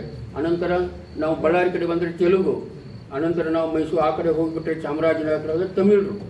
ಎಲ್ಲ ಭಾಷೆಗಳ ಸಲು ಸಿಕ್ಕಂಥ ಒಂದು ಸಂದರ್ಭದಲ್ಲಿ ಕನ್ನಡವನ್ನು ಉಳಿಸಿದವರು ಬೆಳೆಸಿದವರು ಲಿಂಗಾಯತ ಮಠಗಳು ಅನ್ನುವುದನ್ನು ನಾವಿಲ್ಲಿ ಒತ್ತಿ ಹೇಳಲೇಬೇಕಾಗ್ತದೆ. ಅನಂತರ ಎರಡನೇದು ಶಿಕ್ಷಣ ಕೊಟ್ಟು ಜಾತಿ ಮತ ಧರ್ಮ ನೋಡದೆ ಎಲ್ಲರಿಗೂ ಶಿಕ್ಷಣ ಕೊಟ್ಟಿರ್ತಕ್ಕಂಥ ಶಕ್ತಿ ವೀರಶೈವ ಮಠಗಳಿಗಿದೆ. ನೋಡ್ಬೋದು ನಾವು ಮುರುಘಾ ಮಠ ಆಯ್ತು ಅಂತ ತಿಳ್ಕೊಂಡು ಕರ್ನಾಟಕ ಕಾಲೇಜು ಕರ್ನಾಟಕ ಯೂನಿವರ್ಸಿಟಿ ಬೆಳೆದವು, ಇಲ್ಲಿದ್ದು ಬೆಳೀತಿರಲಿಲ್ಲ. ಅನಂತರ ಬೆಳಗಾವದಲ್ಲಿ ನಾಗನೂರು ಸ್ವಾಮಿಗಳ ಮಠ ಇದೆ ಅಂತ ತಿಳ್ಕೊಂಡೇ ಅಲ್ಲಿ ಲಿಂಗರ KL ಸೊಸೈಟಿ ಭದ್ರವಾಗಿರಲಿಕ್ಕೆ ಸಾಧ್ಯ ಆಯಿತು. ಇದನ್ನು ನಾವು ಇಲ್ಲಿ ಗಮನದಲ್ಲಿ ಇಟ್ಕೊಳ್ಬೇಕು. HKE ಸೊಸೈಟಿ ಇರ್ಬೋದು, BLD ಸೊಸೈಟಿ ಇರ್ಬೋದು, ಬಸವೇಶ್ವರ ವಿದ್ಯಾಸಂಘ ಬಾಗಲಕೋಟೆ ಇರ್ಬೋದು, ಅನಂತರ ಬಳ್ಳಾರಿ ವೀರಶೈವ ಮಠ ಶಿಕ್ಷಣ ಸಂಸ್ಥೆ ಇರ್ಬೋದು. ಇವೆಲ್ಲವುಗಳು ಕನ್ನಡವನ್ನು ಮಾತಾಡ್ತಾ ಕನ್ನಡ ಭಾಷೆಯನ್ನು ರಕ್ಷಣೆ ಮಾಡ್ತಾ ಅನಂತರ ಅವರು ಈ ಶಾಲೆಗಳನ್ನು ಉಚಿತ ಪ್ರಸಾದ ನಿಲಯಗಳನ್ನು ಮಾಡಿದರು. 1916ರಲ್ಲಿ ನಮ್ಮ ಮುರುಘಾ ಮಠದ ಪ್ರಾರಂಭ ಆಯಿತು. 5 ಹುಡುಗರಿಂದ ಪ್ರಾರಂಭ ಆದಂಥದ್ದು. ಇವತ್ತು ಸಾವಿರಾರು ವಿದ್ಯಾರ್ಥಿಗಳು ಅಲ್ಲಿ ಇದ್ದಾರೆ. ನೋಡ್ತಾ ಇದ್ದೇವೆ ನಾವು. ನಾಗನೂರು ಸ್ವಾಮಿಗಳ ಮಠದ 3 ವಿದ್ಯಾರ್ಥಿಗಳಿಂದ ಪ್ರಾರಂಭ ಆಯಿತು. ಹೀಗೆ ಶಿಕ್ಷಣವನ್ನು ಕೊಟ್ಟು ಉಚಿತ ಪ್ರಸಾದ ನಿಲಯ ಮಾಡಿದರು, ಕನ್ನಡವನ್ನು ಮಾಡಿದರು, ಜಾತಿ ಮತ ಮನೋಭಾವನೆಯನ್ನು ನಿವಾರಣೆ ಮಾಡಿದರು. ಯಾರಿಗೂ ಅಲ್ಲಿ ಉಚಿತ. ಆದರೆ ಇಂಥ ಒಂದು ಇದನ್ನು ನೋಡಿಕೊಂಡು ಪಂಚಪೀಠದವರು ಪ್ರಾರಂಭ ಮಾಡಿದರು. ಮೊದಲು ಶಿಕ್ಷಣದ ಪ್ರಚಾರ, ಕನ್ನಡದ ಉಳಿಗೆ ಪ್ರಯತ್ನ ಮಾಡಿದವರು, ವಚನ ಸಾಹಿತ್ಯವನ್ನು ಮುದ್ರಣ ಮಾಡಿರ್ತಕ್ಕಂಥ ಕೀರ್ತಿ ವಿರಕ್ತ ಮಠಗಳಿಗೆ ಸಲ್ತದೆ ಶಿಕ್ಷಣಕ್ಕೆ. ನಂತರ ರಂಭಾಪುರಿ ಪೀಠದವರು ಶಾಲೆ ಕಾಲೇಜುಗಳನ್ನು ಪ್ರಾರಂಭ ಮಾಡಿದರು. ಅವರು ಬೆಂಗಳೂರಲ್ಲಿ ರೇಣುಕಾಚಾರ್ಯ ಕಾಲೇಜುಗಳು ಅಂಥವೆಲ್ಲ ನೋಡ್ಬೋದು. ಈಗ ಶಿಗ್ಗಾಂವದಲ್ಲಿ ಅಲ್ಲಿ ಈಗ ಇತ್ತಿತ್ತಲಾಗಿ ಮಾಡಿದ್ದವರೆ. ಆದರೆ ನಾವು ನೋಡೋದಾದರೆ 1900ಕ್ಕಿಂತ ಹಿಂದೆ ಸ್ವಾತಂತ್ರ್ಯ ಪೂರ್ವದಲ್ಲಿ ಅನಂತರ ಲಿಂಗಾಯತ ಮಠಗಳು ಕರ್ನಾಟಕ ಏಕೀಕರಣಕ್ಕೆ ದೊಡ್ಡ ಕಾಣಿಕೆ ಕೊಟ್ಟಿದ್ದಾರೆ. ಸ್ವಾತಂತ್ರ್ಯ ಹೋರಾಟಕ್ಕೆ ದೊಡ್ಡ ಕಾಣಿಕೆ ಕೊಟ್ಟಿದ್ದಾವೆ. ಸ್ವಾತಂತ್ರ್ಯ ಹೋರಾಟಗಾರರು ಭೂಗತರಾಗುವುದು ಮಠಗಳಲ್ಲಿಯೇ. ಅವರು ಭೂಗತರಾಗಿರ್ತಕ್ಕಂಥದ್ದು ಮಠಗಳಲ್ಲಿಯೇ. ಮತ್ತು ಅವ್ರಿಗೆ ಆಶ್ರಯ ಕೊಟ್ಟು ಅವರಿಗೆ ಆಹಾರ ಎಲ್ಲ ಒಟ್ಟು ವಹಿಸಿದವರು ಲಿಂಗಾಯತ ಮಠಗಳೇ ಎನ್ನುವುದನ್ನು ನಾವು ಇಲ್ಲಿ ನೋಡ್ಬೋದು. ವಿಶೇಷವಾಗಿ ಶಿಕ್ಷಣಕ್ಕೆ ದೊಡ್ಡ ಕೊಡುಗೆಯನ್ನು ಕೊಟ್ಟಿದ್ದಾರೆ. ಶಿಕ್ಷೆ ಯಾವುದೇ ಇರಲಿ, ಅಲ್ಲಿ ನೋಡ್ಬೋದು. ನಮ್ಮ ಗುಲ್ಬರ್ಗ ನೋಡಿದರೆ ಚನ್ನಬಸಪ್ಪ ಅಪ್ಪ, ಈ ಕಡೆ ಗದಗ ಕಡೆ ಹೋದರೆ ಗದಗಿನ ತೋಂಡದಾರಿಯವರು, ಅನಂತರ ಅನ್ನದಾನೇಶ್ವರ ಮಠದವರು, ಅನಂತರ ಯಾವ ಕಡೆ ಹೋಗಿ ಉತ್ತರ ಕರ್ನಾಟಕ ತುಂಬೆಲ್ಲ ಮಠಗಳೇ ಶಾಲೆ ಕಾಲೇಜುಗಳನ್ನು ಪ್ರಾರಂಭ ಮಾಡಿದ್ದನ್ನು ನಾವು ನೋಡ್ತಾ ಇದ್ದೇವೆ. ಹಬ್ಬಗಳಾಗಿರಬೇಕು. ಆದರೆ ದುರಾದೃಷ್ಟಕರವಾದಂಥ ಸಂಗತಿ ಏನಂದ್ರೆ ಇವತ್ತಿನ ಹಬ್ಬಗಳು ಈ ರೀತಿಯಾಗಿ ಇದಾವೆ ಅಂತಕ್ಕಂಥ ಮಾತನ್ನ ಕೂಡ ನಾವು ಪ್ರಶ್ನೆ ಮಾಡ್ಕೊಳ್ಬೇಕಾಗ್ತದೆ. ಆದರೆ ಇದಾವೆ ಆ ಹಬ್ಬಗಳು. ದೈವ ಭಕ್ತಿ ಆಗಿರ್ಬೋದು, ಐತಿಹಾಸಿಕ ವಿಜಯ ಆಗಿರ್ಬೋದು, ಸುಗ್ಗಿಯ ಸಂಭ್ರಮ ಆಗಿರ್ಬೋದು, ಅಥವಾ ಸಾಮಾಜಿಕತೆಯ ಏಕತೆಯನ್ನು ಪ್ರತಿಬಿಂಬಿಸ್ತಕ್ಕಂಥ ಹಬ್ಬಗಳಾಗಬೇಕು. ರಾಷ್ಟ್ರೀಯ ಹಬ್ಬಗಳು ನಾವೆಲ್ಲರೂ ಕೂಡ ರಾಷ್ಟ್ರೀಯತೆ ಒಳಗಡೆ ಏಕತೆ ಅಂತಕ್ಕಂಥ ಒಂದು ಮನೋಭಾವನೆ ಇಟ್ಕೊಂಡು ನಾವು ಹಬ್ಬಗಳನ್ನು ಆಚರಣೆಯನ್ನು ಮಾಡಬೇಕು.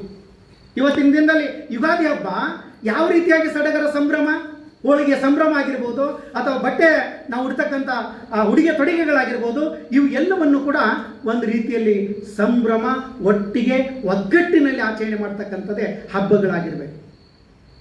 ಆದರೆ ಅವು ಯಾವ ರೀತಿಯಾಗಿ ಬಿಂಬಿಸ್ತಾ ಹೊಂಟಿದ್ದಾವೆ ಅದನ್ನು ಕೂಡ ನಾವು ಪ್ರಶ್ನೆ ಹಾಕೊಳ್ಬೇಕು. ಅದನ್ನು ನಾನು ಹೆಚ್ಚಿಗೆ ಅದನ್ನು ಮುಂದೋಗಿ ಹೊರದು ಮಾತಾಡೋದಿಲ್ಲ. ಯಾಕೆ ಆ ಪ್ರಶ್ನೆನೇ ಅಲ್ಲೇ ನಿಂದಿರಿಸ್ಬಿಡ್ತೀನಿ ನಾನು ಆ ಮಾತುಗಳು.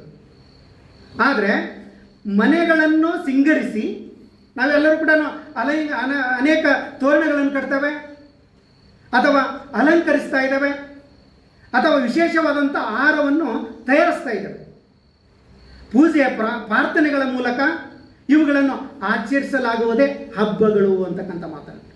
ಮುಖ್ಯವಾಗಿ ಸಾಮಾಜಿಕವಾದಂಥ ಒಗ್ಗಟ್ಟು ಹಬ್ಬಗಳಿಂದ ನಮಗೆ ಬರಬೇಕಾಗಿರ್ತಕ್ಕಂಥದ್ದು ಏನಂದರೆ, ಒಟ್ಟಿಗೆ ಒಗ್ಗಟ್ಟಿನಿಂದ ನಾವು ಇರಬೇಕಾಗಿದೆ. ಒಗ್ಗಟ್ಟಿನೊಡನೆ ಬಲ, ಆ ಒಂದು ಶಕ್ತಿ, ಈ ಹಬ್ಬದ ಮಹತ್ವವನ್ನು ಅರ್ಥಕೊಳ್ಬೇಕು. ಕುಟುಂಬ ಮತ್ತು ಸ್ನೇಹಿತರೊಂದಿಗೆ ಸಂತೋಷವನ್ನು ಹಂಚಿಕೊಳ್ತಕ್ಕಂಥದ್ದು ಅದು ಒಗ್ಗಟ್ಟನ್ನು, ಸಾಮಾಜಿಕತೆಯ ಒಗ್ಗಟ್ಟನ್ನು ತೋರಿಸ್ತದೆ. ಹಾಗೆಯೇ ಕೂಡ ಧಾರ್ಮಿಕ ಮತ್ತು ಪೌರಾಣಿಕ ಹಿನ್ನೆಲೆಯಾಗಿರ್ತಕ್ಕಂಥ ಹಬ್ಬಗಳ ಹರಿದಿನಗಳನ್ನು ಕೂಡ ನಾವು ಆಚರಣೆ ಮಾಡ್ತೇವೆ. ಅಲ್ಲಿ ದುಷ್ಟ ಶಕ್ತಿಗಳ ದಮನವನ್ನು ಮಾಡ್ತಕ್ಕಂಥದ್ದು. ಅಥವಾ ಉದಾಹರಣೆಯಾಗಿ ನಾವು ಹೇಳಬೇಕಾದ್ರೆ ದೀಪಾವಳಿ ಹಬ್ಬದಾಗಿರ್ಬೋದು, ಅಥವಾ ದೇವರ ಆರಾಧನೆ ಆಗಿರ್ಬೋದು, ಇಂಥ ಎಲ್ಲವನ್ನು ಕೂಡ ಹಬ್ಬಗಳು ಅದು ಧಾರ್ಮಿಕ ಮತ್ತು ಪೌರಾಣಿಕ ಮೌಲ್ಯಗಳನ್ನು ಹೊಂದಿರತಕ್ಕಂಥ ಹಬ್ಬಗಳು ಆಗಿದ್ದಾವೆ. ಹಾಗೆಯೇ ಕೂಡ ಸಾಂಸ್ಕೃತಿಕ ಸಂಪ್ರದಾಯಗಳನ್ನು, ಹಬ್ಬದ ವಿಶೇಷ ಉಡುಗೆ ತೊಡುಗೆ ಮತ್ತು ಅಲಂಕಾರ, ಹಬ್ಬದ ಊಟ, ಇವೆಲ್ಲವನ್ನು ಕೂಡ ನಾವು ಎಲ್ಲರೂ ಕೂಡಿ ಅದನ್ನು ಆಚರಣೆ ಮಾಡ್ತಾ ಇದ್ದೇವಲ್ಲ, ಒಂದು ಮನೆ ಒಳಗಡೆ ಆ ಸಂಭ್ರಮ, ಆ ಸಂತೋಷಕೂಟ ಇರಬೇಕು ಅಂತಕ್ಕಂಥ ಮಾತು. ಇನ್ನು ಅನೇಕ ಹಬ್ಬಗಳಲ್ಲಿ ನಾನು ಈಗಾಗಲೇ ಹೇಳಿದಾಗೆ ಧಾರ್ಮಿಕ ಹಬ್ಬಗಳು, ರಾಷ್ಟ್ರೀಯ ಹಬ್ಬಗಳು, ಸುಗ್ಗಿಯ ಹಬ್ಬಗಳು, ಅವು ಅನೇಕ ರೀತಿಯಲ್ಲಿ ನಾವು ಆಚರಣೆ ಮಾಡ್ತೇವೆ. ಅದರ ಪ್ರತಿಯೊಂದು ಹಬ್ಬದ ಬಗ್ಗೆ ಅದರದೇ ಆದಂಥ ಒಂದು ಮಹತ್ವ ಇದೆ. ಅದನ್ನು ನಾನು ಇಲ್ಲಿ ಹೆಚ್ಚಿಗೆ, ನನಗೆ ಸರ್ ಕೂಡ ಹೇಳಿದ್ದಾರೆ, ನಾನು ಅನೇಕ ಇಲ್ಲಿ ಟಿಪ್ಪಣಿಗಳನ್ನು ಮಾಡ್ಕೊಂಡಿದ್ದೆ, ಆದರೆ ನಾನು ಹೆಚ್ಚಿಗೆ ಹೇಳಕ್ಕೆ ಇಷ್ಟಪಡೋದಿಲ್ಲ. ಇದ್ರ ಬಗ್ಗೆ ನಮಗೆ ಅರಿವು ಇರಬೇಕು ಅಂತಕ್ಕಂಥ ಮಾತನ್ನೇ ಕೂಡ ನಾನು ಹೇಳಿದೆ. ಹಬ್ಬಗಳು ಭಾರತೀಯ ಸಂಸ್ಕೃತಿಯನ್ನು ಅಥವಾ ಭಾರತೀಯ ಸಂಸ್ಕೃತಿಯ ಜೀವನಾಡಿಗಳಾಗಿದ್ದು ಹಬ್ಬಗಳಾಗಿದ್ದಾವೆ. ಅದು ಕ್ರಿಸ್ಮಸ್ ಆಗಿರ್ಬೋದು, ರಂಜಾನ್ ಆಗಿರ್ಬೋದು, ಅಥವಾ ಯುಗಾದಿ ಆಗಿರ್ಬೋದು, ಸಂಕ್ರಾಂತಿ ಆಗಿರ್ಬೋದು, ಶಿವರಾತ್ರಿ ಆಗಿರ್ಬೋದು, ಅಥವಾ ಇನ್ನೂ ಅನೇಕ ಹಬ್ಬಗಳು. ಇದು ನಮ್ಮ ಭಾರತೀಯ ಸಂಸ್ಕೃತಿಯನ್ನು ಬಿಂಬಿಸ್ತವೆ. ಅದಕ್ಕೆ ನಾನು ಹೇಳಿದ್ನಲ್ಲ, ಒಗ್ಗಟ್ಟನ್ನು ಬಿಂಬಿಸುವಂಥದ್ದು. ಇವತ್ತು ಮುಸ್ಲಿಂ ಬಾಂಧವರುಗಳು ಆಚರಣೆ ಮಾಡ್ತಾ ಇದ್ದಾರೆ, ಅವ್ರದ್ದೇ ಆದಂಥ ಒಂದು ಒಗ್ಗಟ್ಟು, ಅಲ್ಲಿ ಉಡುಗೆ ತೊಡುಗೆ, ಅಲಂಕಾರ, ಹಾಗೆ ಜನರಲ್ಲಿ ಏಕತೆಯನ್ನು ಭಾವನೆ ಮೂಡ್ತದೆ. ಅದರ ಜೊತೆಯಲ್ಲಿ ಸಹೋದರತ್ವ, ನಾವೆಲ್ಲರೂ ಕೂಡ ಒಂದೇ ಅಂತಕ್ಕಂಥ ಮಾತನ್ನು, ಸಂತೋಷ, ಸಾಂಸ್ಕೃತಿಕ ಪರಂಪರೆಯನ್ನು ಎತ್ತಿ ಹಿಡಿತವೆ. ಪ್ರತಿಯೊಂದು ಹಬ್ಬಗಳು ನಮ್ಮ ನಾಡಿನ, ನಮ್ಮ ದೇಶದ, ನಮ್ಮ ಹಳ್ಳಿಯ ಸಂಸ್ಕೃತಿಯನ್ನು ಎತ್ತಿ ಹಿಡಿಯುವಲ್ಲಿ ಪ್ರಮುಖವಾದಂಥ ಪಾತ್ರವನ್ನು ವಹಿಸ್ತಕ್ಕಂಥದ್ದು ಯಾವುದಾದ್ರೂ ಇದ್ದರೆ ಅದು ಹಬ್ಬ ಅಂತಕ್ಕಂಥ ಜಾತ್ರೆಗಳನ್ನು ಕೂಡ ಮಾಡ್ತಾ ಇದ್ದೀವಿ. ಆ ಜಾತ್ರೆಗಳು ಯಾಕೆ ಮಾಡಬೇಕು? ಅಲ್ಲಿಯ ಸಂಸ್ಕೃತಿ, ಅಲ್ಲಿಯ ಪರಂಪರೆ, ಅದರ ಮಹತ್ವ, ಪ್ರತಿಯೊಂದನ್ನು ಬಿತ್ತರಿಸ್ತಕ್ಕಂಥ ವಿಚಾರಗಳೇ ಈ ಹಬ್ಬಗಳ ಮಹತ್ವ ಆಗಿರ್ತಕ್ಕಂಥದ್ದು. ಇವು ಧರ್ಮ ಜಾತಿ ಭೇದವಿಲ್ಲದೆ ಜನರನ್ನು ಒಗ್ಗೂಡಿಸ್ತಕ್ಕಂಥದ್ದು. ನೋಡಿ, ಆ ಧರ್ಮ ಈ ಧರ್ಮ, ಆ ಜಾತಿ ಈ ಜಾತಿ, ಎಲ್ಲ ಜಾತಿಗಳನ್ನು ಬಿಟ್ಟು ನಾವು ಒಂದೇ ಯುಗಾದಿ ಅಥವಾ ರಂಜಾನ್, ಸಿಯಾ ಸುನ್ನಿ ಅಥವಾ ಇನ್ನೂ ಅನೇಕ ಪದಗಳನ್ನು ಬಿಟ್ಬಿಡಿ. ಇದು ಒಗ್ಗಟ್ಟು, ಒಂದುಗೂಡಿಸ್ತಕ್ಕಂಥದ್ದು, ಧಾರ್ಮಿಕ ಭಾವನೆಗಳನ್ನು ಉತ್ತೇಜಿಸುತ್ತವೆ ಮತ್ತು ಸಾಮಾಜಿಕ ಸಾಮರಸ್ಯವನ್ನು ಸಮಾಜದೊಳಗಡೆ ಹರಡುತ್ತವೆ. ಅದರ ಜೊತೆಯಲ್ಲೇ ನಮ್ಮನ್ನೆಲ್ಲವನ್ನು ಕೂಡ ಬಲಪಡಿಸ್ತಕ್ಕಂಥ ಶಕ್ತಿ ಯಾವುದಂದ್ರೆ ಹಬ್ಬ ಬಂತಂದ್ರೆ ನೋಡಿ, ನಾವು ರಜಾ ಬಿಡ, ಹಬ್ಬ 4 ದಿನ ರಜೆ ಕೊಟ್ಟಿದೆ, ನಾವು ಆರಾಮಾಗಿ ತೇಲಾಡ್ಕೊಂಡಿರೋಣ ಅಂತ, ಅದು ಅಲ್ಲದು. ಹಬ್ಬ ಅದರ ಉದ್ದೇಶ ಅಲ್ಲ, ಅದರ ಮಹತ್ವ ಅಲ್ಲದು. ನಾವೆಲ್ಲರೂ ಕೂಡ ಮನೆ ಒಳಗಡೆ ನಾವು ಒಟ್ಟಿಗೆ ಸೇರ್ತಾ ಇದ್ದೇವೆ. ನಾವೊಂದು ಕಡೆ ಮಾತಾಡೋದು, ನನ್ನ ಹೆಂಡತಿ ಒಂದು ಕಡೆ ಮಾತಾಡ್ತಿರ್ತಾರೆ. ಇದನ್ನು ನೋಡ್ಕೊಳ್ಬೇಕು ನಾವು. ನಾವು ಇನ್ನೊಂದು ಹೇಳ್ತೇವೆ, ಅಲ್ಲೊಂದು ಕುಟುಂಬಗಳಿದ್ದಾವೆ. ಸರಿಯಾದಂಥ ಹಬ್ಬ ಮನೆಯೊಳಗಡೆ, ಅದಕ್ಕೆ ಹಬ್ಬ ಹರಿದಿನಗಳು, ಜೋಡಿ ನುಡಿಗಳು, ಮನಗಳು ಅಂತ ಅರ್ಥ. ಆ ಪದದ ಅರ್ಥ, ಹಬ್ಬ ಹರಿದಿನಗಳ ಪದದ ಅರ್ಥ ಏನು? ಮನೆ ಮತ್ತು ಮನ, ಇವೆರಡು ಒಂದೇ ಆಗಿರಬೇಕು. ಆದರೆ ಮನೆ ಯಾವ ರೀತಿಯಾಗಿದೆ ನಾವೇ ವಿಚಾರ ಮಾಡ್ಕೊಳ್ಬೇಕು. ಮಕ್ಕಳು ಒಂದು ಕಡೆ ಚಲ್ತಿರ್ತಾರೆ, ಇನ್ನು ಅಪ್ಪ ಒಂದು ಕಡೆ, ಅವ್ವ ಒಂದು ಕಡೆ, ಯಾವ ರೀತಿಯಾಗಿ ನಾವು ಮನಗಳಿದ್ದಾವೆ. ಹಬ್ಬ ನಡೀತಿರ್ತದೆ, ಕೃತಕ ಮಾತ್ರ ಯಾವ ರೀತಿಯಾದಂಥ ನಾವು. ಅದಕ್ಕೆ ಪ್ರತಿಯೊಬ್ಬರೂ ಕೂಡ ಅಂಥ ಸಾಮಾಜಿಕ ಸಾಮರಸ್ಯವನ್ನು ಅಣ್ಣ ತಮ್ಮಂದಿರಾಗಿರ್ಬೋದು, ಬಂಧು ಬಳಗ ಆಗಿರ್ಬೋದು, ನಂಟಸ್ಥರಾಗಿರ್ಬೋದು, ಇವು ಎಲ್ಲವನ್ನು ಕೂಡ ಬೆಸೆತಕ್ಕಂಥದ್ದು ಯಾವುದಾದ್ರೂ ಇದ್ದರೆ ಅದು ಹಬ್ಬ. ರಾಷ್ಟ್ರೀಯ ಹಬ್ಬಗಳಲ್ಲಿ ಅದರದೇ ಆದಂಥ ಒಂದು ಮಹತ್ವ ಇದೆ. ಸ್ವಾತಂತ್ರ್ಯ ದಿನಾಚರಣೆ ಒಳಗಡೆ, ಗಣರಾಜ್ಯೋತ್ಸವದೊಳಗಡೆ ಯಾವ ರೀತಿಯಾಗಿ ಇಡೀ ಭಾರತ ದೇಶವನ್ನು ಆ ಒಂದು ಏಕತೆ, ರಾಷ್ಟ್ರೀಯತೆ ಅನ್ನೋದು ಬಿಂಬಿಸೋದಿದೆಯಲ್ಲ, ಅದರ ಮಹತ್ವನ ಅರ್ಥಕೊಳ್ಬೇಕಾಗಿದೆ. ನಾವೆಲ್ಲರೂ ಕೂಡ ನಾವು ವಿವೇಚನೆ ಮಾಡಬೇಕಾಗಿದೆ, ಯಾವ ರೀತಿಯಾದಂಥ ನಾವು ಹಬ್ಬ ಹರಿದಿನಗಳನ್ನು ಆಚರಣೆ ಮಾಡ್ತಾ ಇದ್ದೇವೆ ಆ ರೀತಿಯಾಗಿ ನಮ್ಮ ಮನೆ ಒಳಗಡೆ ನಾವೇ ಪ್ರಶ್ನೆ ಹಾಕೊಳ್ಬೇಕಾಗುತ್ತೆ. ನಮ್ಮ ದೇಶದ ಬಗ್ಗೆ, ರಾಷ್ಟ್ರಭಕ್ತಿಯ ಬಗ್ಗೆ ಯಾವ ರೀತಿಯಾದಂಥ ನಮ್ಮ ಪ್ರೇರಣೆಗಳು ಇರಬೇಕು ಅಂತಕ್ಕಂಥ ಮಾತನ್ನು ಕೂಡ ನಿಜವಾದಂಥ ಕೃಷಿ ಹಬ್ಬಗಳಾಗಿರ್ಬೋದು, ಅಥವಾ ಧಾರ್ಮಿಕ ಹಬ್ಬಗಳಾಗಿರ್ಬೋದು, ರಾಷ್ಟ್ರೀಯ ಹಬ್ಬಗಳಾಗಿರ್ಬೋದು, ಅಷ್ಟೇ ಅಲ್ಲದೆ ಅದು ಅನೇಕ ಏಕತೆಯನ್ನು, ಬದುಕಿನಲ್ಲಿ ಏಕತೆಯನ್ನು ಕಳೆದು ಮನಸ್ಸನ್ನು ಉಲ್ಲಾಸವನ್ನು ಮಾಡ್ತಕ್ಕಂಥದ್ದು ಹಬ್ಬ. ಆದರೆ ಇಲ್ಲಿ ಅನೇಕ ಅಂಶಗಳನ್ನು ಕೂಡ ನಾವು ನೆನಪಿಸ್ಕೊಳ್ಬೇಕಾಗುತ್ತೆ. ಸಾಮಾಜಿಕ ಏಕತೆ ಮತ್ತು ಸಾಮರಸ್ಯವನ್ನು ಬಿಂಬಿಸತಕ್ಕಂಥ ಹಬ್ಬಗಳು ನಮ್ಮೊಳಗಡೆ ಇದಾವೆ ಅಂತಕ್ಕಂಥ ಮಾತು. ಹಬ್ಬಗಳು ವೈವಿಧ್ಯತೆಯಲ್ಲಿ ಏಕತೆಯನ್ನು ಬಿಂಬಿಸ್ತವೆ. ಹಬ್ಬಗಳ ಆಚರಣೆಯನ್ನು ಜನರನ್ನು ಜಾತಿ, ಧರ್ಮ ಹಂಗಿಲ್ಲದೆ ಒಂದುಗೂಡಿಸ್ತವೆ. ಅದು ಬಹಳ ಮಹತ್ವವಾದಂಥ ಚಿಂತನೆ. ಆದರೆ ಸಮಾಜದಲ್ಲಿ ಶಾಂತಿ ಮತ್ತು ಪ್ರೀತಿ ಮತ್ತು ಸಹೋದರತ್ವವನ್ನು ಬೆಳೆಸ್ತವೆ. ಇಂಥ ಅಂಶಗಳು ನಾವು ಹಬ್ಬದಿಂದ ಬಹಳ ಮಹತ್ವವಾದಂಥ ಒಂದು ತಿಳ್ಕೊಳ್ಬೇಕಾಗಿದೆ. ಸಾಂಸ್ಕೃತಿಕ ಪರಂಪರೆಯನ್ನು ಸಂರಕ್ಷಿಸ್ತವೆ ಹಬ್ಬಗಳು. ಇಡೀ ನಮ್ಮ ಕಲ್ಚರ್ ಪೀಳಿಗೆಯಿಂದ ಪೀಳಿಗೆಗೆ ಯಾವ ರೀತಿಯಾಗಿ ಇದು ಯುಗಾದಿ ಈಗಿಂದ ಅಲ್ಲದು. ಇಡೀ ನಾವು ಯುಗಾದಿ ದಕ್ಷಿಣ ಭಾರತ ಕಡೆಗೆ ಬಹಳ ವಿಜೃಂಭಣೆಯಿಂದ, ಅದು ಕರ್ನಾಟಕ, ಆಂಧ್ರ, ತೆಲಂಗಾಣ, ಈ 3 ರಾಜ್ಯಗಳು ಬಹಳ ವಿಜೃಂಭಣೆಯಿಂದ ಆಚರಣೆ ಮಾಡ್ತವೆ. ಯುಗ ಆದಿ ಅಂದರೆ ಹೊಸ ವರ್ಷ ಪ್ರಾರಂಭ.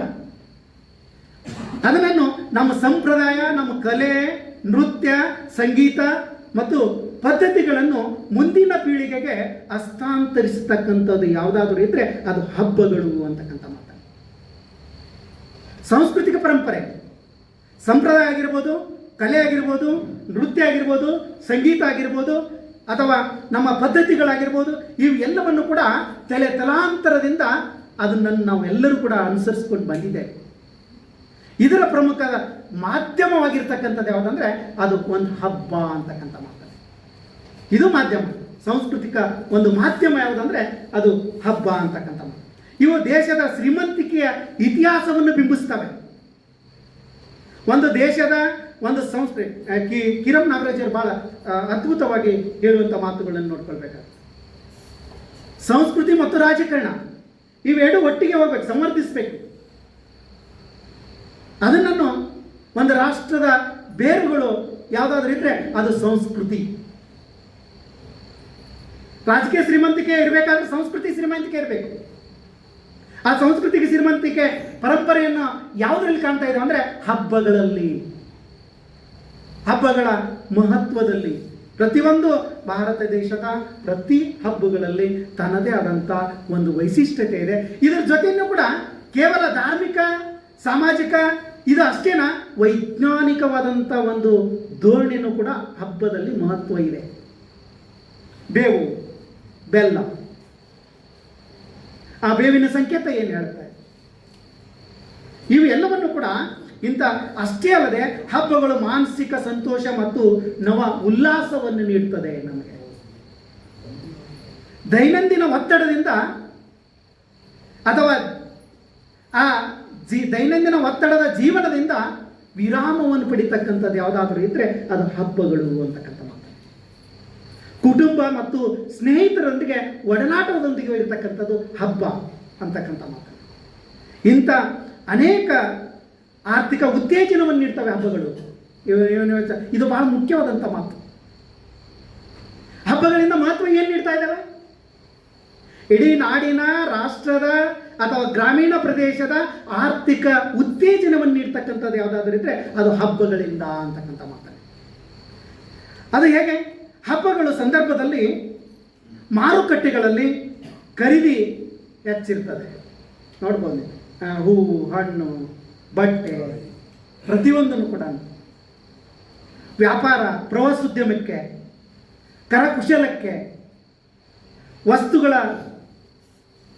ಉದ್ಯಮಗಳಿಗೆ, ಇವೆಲ್ಲವನ್ನು ಕೂಡ ಜೀವನ ಉತ್ತೇಜನವನ್ನು ನೀಡ್ತಕ್ಕಂಥದ್ದು ಯಾವುದಾದ್ರೂ ಇದ್ದರೆ ಅದು ಹಬ್ಬಗಳು ಅಂತಕ್ಕಂಥ ಮಾತನ್ನು.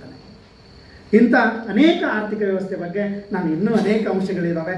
ನನಗೆ ಭಾಳ ಮುಖ್ಯವಾಗಿರ್ತಕ್ಕಂಥ ವಿಚಾರ ಏನಂದರೆ, ನಾನಿಲ್ಲಿ ನನ್ನ ಮಾತುಗಳನ್ನು ನಿಲ್ಲಿಸ್ತೀನಿ. ಯಾಕಂದರೆ ಇನ್ನೊಂದು ಭಾಳ ಮುಖ್ಯವಾದಂಥದ್ದು ಏನಂದರೆ, ಯುಗಾದಿ ಎಲ್ಲರೂ ಕೂಡ ಕವಿಗಳಿಗೆ ತಮಗೆ ಯುಗಾದಿ ಹಬ್ಬ ಮತ್ತು ರಂಜಾನ್ ಹಬ್ಬದ ಶುಭಾಶಯಗಳನ್ನು ಹೇಳೋದ್ರ ಜೊತೆಯಲ್ಲಿ ಭಾಳ ಮುಖ್ಯವಾಗಿ ತಮ್ಮೆಲ್ಲರಿಗೂ ಕೂಡ ನನ್ನ ಮಾತುಗಳನ್ನು ಆಲಿಸಿರ್ತಕ್ಕಂಥ ತಮ್ಮೆಲ್ಲರಿಗೂ ಕೂಡ ವಂದಿಸಿ ನನಗೆ ಅವಕಾಶವನ್ನು ಕೊಟ್ಟಿರ್ತಕ್ಕಂಥ ಡಾಕ್ಟರ್ ಲಿಂಗರಾಜ್ ಅಂಗಡಿ ಸರ್ ಅವರಿಗೆ ಹಾಗೂ ಜಿಲ್ಲಾ ಕನ್ನಡ ಸಾಹಿತ್ಯ ಪರಿಷತ್ತು ಮತ್ತು ತಾಲೂಕು ಕನ್ನಡ ಸಾಹಿತ್ಯ ಪರಿಷತ್ತಿನ ಎಲ್ಲ ಪದಾಧಿಕಾರಿಗಳಿಗೆ ಎಲ್ಲರಿಗೂ ನಮಸ್ಕರಿಸಿ ನನ್ನ ಮಾತುಗಳನ್ನು ಸುಖ ದುಃಖ ಅನ್ನುವಂಥ ಒಂದು ಶೀರ್ಷಿಕೆಯನ್ನು ಹೊಂದಿದೆ. ಮತ್ತೆ ಬಂತು ಹರುಷ ಯುಗಾದಿ ನೋಡು ಗೆಳತಿ, ಮಾವು ಎಲೆಗಳ ತೋರಣ ಕಟ್ಟೋಣ ಬಾರ.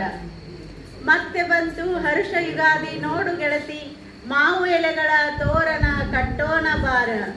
ಹಳೆಯ ಹಳತುಗಳೆಲ್ಲ ತಗಾದಿ ಮರೆಯುತ್ತ ನೋಡ, ನವ ಸಂಭ್ರಮದ ಹೊಸ ಗಾದಿಯ ಹಾಕೋಣ ಬಾರ. ಬೇವು ಬೆಲ್ಲದ ಮಿಶ್ರಣವ ಸವಿಯುತ್ತ ನೋಡ, ಬೇವು ಬೆಲ್ಲದ ಮಿಶ್ರಣವ ಸವಿಯುತ್ತ ನೋಡ. ಸೋಲು ಗೆಲುವು ಸಿಹಿ ಕಹಿ ಸಮವಾಗಿ ಸ್ವೀಕರಿಸೋಣ ಬಾರ. ಬೆಳಗಿದೆ ನಲಿಯುತ್ತ ಹೊಸ ವರುಷ ನೋಡು, ಬೆಳಗಿದೆ ನಲಿಯುತ್ತ ಹೊಸ ವರುಷ ನೋಡು. ತೋರಿದೆ ನವಯುಗದ ಹೊಸ ವರುಷದ ಯಾದಿ ಬರೆಯೋಣ ಬಾರ. ಬನದಲ್ಲಿ ಕೋಗಿಲೆಗಳ ಕುಹು ಇಂಚರವ ಕೇಳಿ ನೋಡು, ಬನದಲ್ಲಿ ಕೋಗಿಲೆಗಳ ಕುಹು ಇಂಚರವ ಕೇಳಿ ನೋಡು. ಸುಖ ದುಃಖ ಎರಡು ಸಮ ಎಂಬ ಭಾವನೆ ಮೂಡಿಸೋಣ ಬಾರ. ಯುಗಾದಿ ಹಬ್ಬ ಬಂದಿದೆ ಅಂತ ಹಾಡುತ್ತಾ ನೋಡು, ಯುಗಾದಿ ಹಬ್ಬ ಬಂದಿದೆ ಅಂತ ಹಾಡುತ್ತಾ ನೋಡು. ಜೊತೆ ಜೊತೆಯಲ್ಲಿ ಎಲ್ಲರೂ ಬೆರೆಯೋಣ ಬಾರ, ಬೆರೆಯೋಣ ಬಾರ. ನಾನು ನೀನೆಂಬ ಭೇದದ ಯುದ್ಧ ನೋಡದು ಅಲ್ಲಿ, ನಾನು ನೀನೆಂಬ ಭೇದದ ಯುದ್ಧ ನೋಡದು ಅಲ್ಲಿ. ನಾವೆಲ್ಲರೂ ಒಂದೆಂಬ ಭಾವ ಬೀಜ ಬಿತ್ತಿ ಹಾಡೋಣ ಬಾರ ಗೆಳತಿ, ಹಾಡೋಣ ಬಾರ ಗೆಳತಿ. ನನ್ನ ಕವನದ ಶೀರ್ಷಿಕೆ ಯುಗಾದಿ ಸಂಭ್ರಮ. ಸಂಭ್ರಮ ಸಂಭ್ರಮ ಸಂಭ್ರಮ, ಯುಗಾದಿ ಹಬ್ಬದ ಸಂಭ್ರಮ. ಹೊಸ ಸಂವತ್ಸರ ಹೊಸ ವರ್ಷ, ತರಲಿ ಎಲ್ಲರಲ್ಲಿ ಹೊಸ ಹರುಷ, ತರಲಿ ಎಲ್ಲರಲ್ಲಿ ಹೊಸ ಹರುಷ. ಕಹಿ ನೆನಪುಗಳನ್ನು ಮರೆತು ಸಿಹಿ ನೆನಪುಗಳಲ್ಲಿ ಬೆರೆತು, ಬೇವು ಬೆಲ್ಲದ ಹಾಗೆ ಸಮರಸದಂತೆ ಪ್ರೀತಿ ಭಾವೈಕ್ಯತೆಯ ಹಂಚೋಣ ಸಾಮರಸ್ಯದಂತೆ, ಪ್ರೀತಿ ಭಾವೈಕ್ಯತೆ ಹಂಚೋಣ ಸಾಮರಸ್ಯದಂತೆ. ಚೈತ್ರ ಮಾಸದ ಆರಂಭದ ಹೊತ್ತು ಎಲ್ಲೆಡೆ ಸಡಗರ ಸಂತೋಷದ ಗತ್ತು, ಎಲ್ಲೆಡೆ ಸಡಗರ ಸಂತೋಷದ ಗತ್ತು.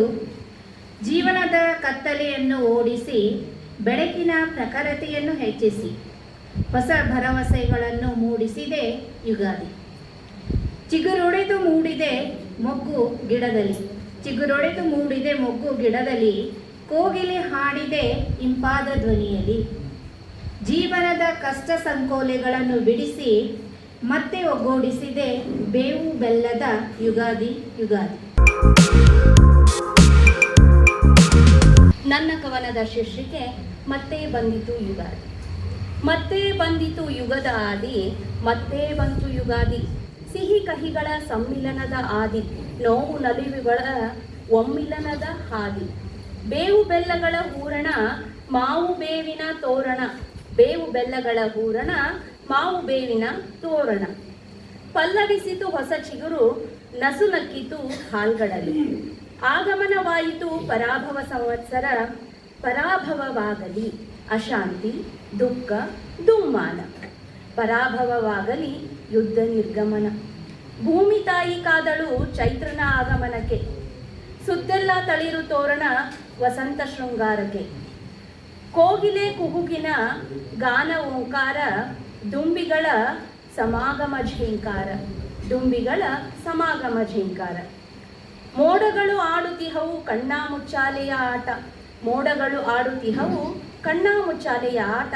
ಇದು ಬರಿಯ ಆಟ ಅಲ್ಲವೋ ಅಣ್ಣ, ಇದು ಬರಿಯ ಆಟ ಅಲ್ಲವೋ ಅಣ್ಣ, ಜೀವನದ ಮುಂದಿನ ಪರಿಪಾಠ, ಜೀವನದ ಮುಂದಿನ ಪರಿಪಾಠ. ಯುಗಾದಿಯ ಸಂದೇಶವಿದು, ಯುಗಾದಿಯ ಸಂದೇಶವಿದು.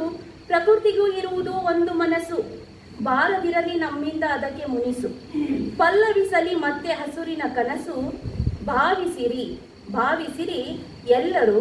ಪ್ರಕೃತಿಯೂ ಕೂಡ ನಮ್ಮ ಮನೆಯ ಕೂಸು, ಪ್ರಕೃತಿಯೂ ಕೂಡ ನಮ್ಮ ಮನೆಯ ಕೂಸು. ದಿನವೆಲ್ಲ ಹಬ್ಬವೆಂದು ಪೂಜಿಸು, ಇಷ್ಟೆಲ್ಲ ನೀಡಿರುವ ಪ್ರಕೃತಿ ಮಾತೆಗೆ ಮನಸಾರೆ ನಮಿಸು. ಆಗ ನನಸಾಗುವುದು ಯುಗಾದಿಯ ನೂತನವಾದ ನಮ್ಮ ಕನಸು. ಈ ವರ್ಷದ ಪಂಚಾಂಗ ತೆರೆಯಲಿ ಉತ್ತುಂಗ, ಹೊಸ ಉತ್ತುಂಗ. ಮರೆಯಲಿ ಯುಗಾದಿ, ಮತ್ತೆ ಬರಲಿ ಯುಗಾದಿ, ಮತ್ತೆ ಬಾರದಿರಲಿ ಯುದ್ಧಾದಿ, ಮತ್ತೆ ಬಾರದಿರಲಿ ಯುದ್ಧಾದಿ, ಮತ್ತೆ ಮತ್ತೆ ಬರಲಿ ಯುಗಾದಿ. ಯುಗಾದಿ ಸಂಭ್ರಮ. ಯುಗಕ್ಕೆ ಆದಿ ನೀನೇ ಓ ಯುಗಾದಿ, ಮಗುವಿನಿಂದ ಮುದುಕರಾದಿಯಾಗಿ ಮಾಮರದ ಕೋಗಿಲೆ ನಿನ್ನ ಕೂಗಿ ಕೂಗಿ ಕರೆಯುತ್ತಿರುವುದು. ಬಾ ಬಾ ಯುಗಾದಿ, ಏನು ಹೇಳಲಿ ನಿನ್ನ ಸಂಭ್ರಮವ, ಹೇಗೆ ಬಣ್ಣಿಸಲಿ ನಿನ್ನ ಬರುವಿಕೆಯ. ನನಸಾಗದ ಕನಸುಗಳ ಹೊಸಕಿ ಹಾಕಿ, ಹೊಸ ಭರವಸೆಯ ಹೊಂಗನಸುಗಳಿಗೆ ಮನವ ಹಸನಾಗಿಸಿ, ಚೈತನ್ಯ ತುಂಬಿ ಬರುತ್ತಿದೆ ಈ ನವಯುಗಾದಿ. ಮಾವಿನ ತೋಪಿನಲ್ಲಿ ಮರಿ ಕೋಗಿಲೆಗಳ ಉಯ್ಯಾಲೆ, ಹಣ್ಣೆಲೆ ಉದುರಿಸಿ ವಧುವಿನಂತೆ ಶೃಂಗಾರಗೊಂಡಿದೆ ಚಿಗುರೆಲೆ. ಬಾನೆತ್ತರದ ತುಂಬ ಕಪ್ಪು ಮೋಡಗಳ ಬಲೆ, ವರ್ಷದ ಕಾಗುಣಿತವೆಲ್ಲ ನಿರ್ಧಾರವಾಗುವುದು ಈಗಲೇ. ಈ ಬಾಳು ಎಂಬುದು ಸುಖ ದುಃಖಗಳ ಮಿಶ್ರಣ, ವಸಂತನ ಆಗಮನವೇ ನವೋಲ್ಲಾಸದ ಚೇತನ. ತಿಂಡಿ ತಿನಿಸುಗಳ ಈ ಸವಿ ಭೋಜನ, ಇಂದು ಬೇವು ಬೆಲ್ಲಕ್ಕೆ ವಿಶೇಷ ಸ್ಥಾನ.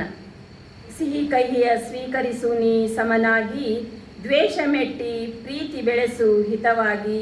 ನೋವು ನಲಿವಿನೊಂದಿಗೆ ಬಾಳು ಸಾರ್ಥಕತೆಗಾಗಿ, ಈ ಸುಖ ಜೀವನದ ಸುಂದರ ಬದುಕಿಗಾಗಿ. ಏನು ಹೇಳಲಿ ನಿನ್ನ ಬರುವಿಕೆಯ, ಹೇಗೆ ಬಣ್ಣಿಸಲಿ ನಿನ್ನ ಸಂಭ್ರಮವ. ಅವಕಾಶಕ್ಕಾಗಿ ಧನ್ಯವಾದ.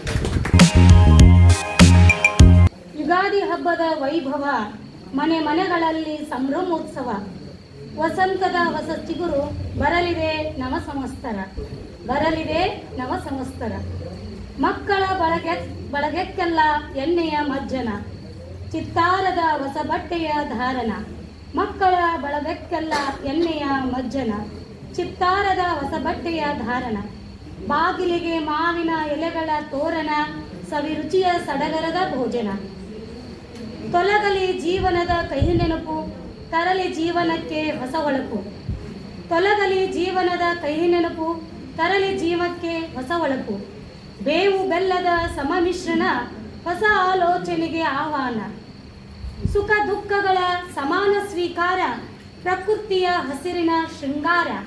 ಸುಖ ದುಃಖಗಳ ಸಮಾನ ಸ್ವೀಕಾರ, ಪ್ರಕೃತಿಯ ಹಸಿರಿನ ಶೃಂಗಾರ. ಕೋಗಿಲೆಯ ಸಂತಸ ಮಧುರ ಗಾನ, ಹೊಸ ವರ್ಷ ತರುವುದು ಉಲ್ಲಾಸದ ಚೇತನ.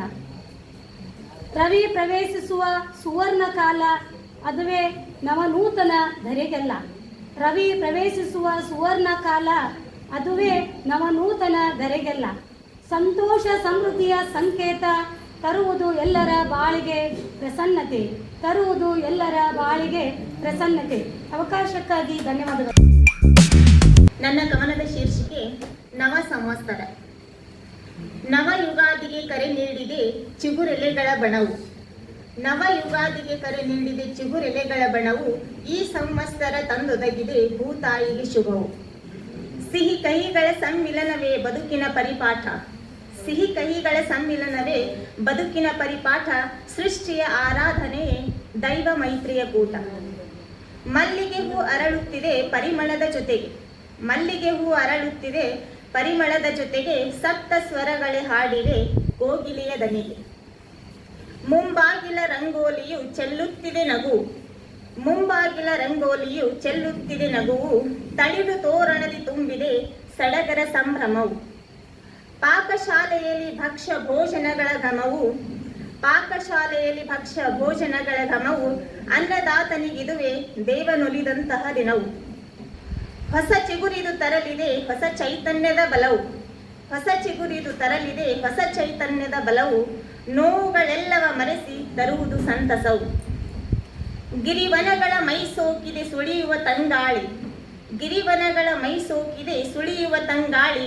ಬಂದೊದಗಿದೆ ಇದುವೇ ಹೊಸ ವರುಷದ ಪದ ಕೇಳಿ. ಧನ್ಯವಾದಗಳು. ನನ್ನ ಕವನದ ಶೀರ್ಷಿಕೆ ಯುಗಾದಿ. ನನ್ನ ಕವನದ ಶೀರ್ಷಿಕೆ ಯುಗಾದಿ.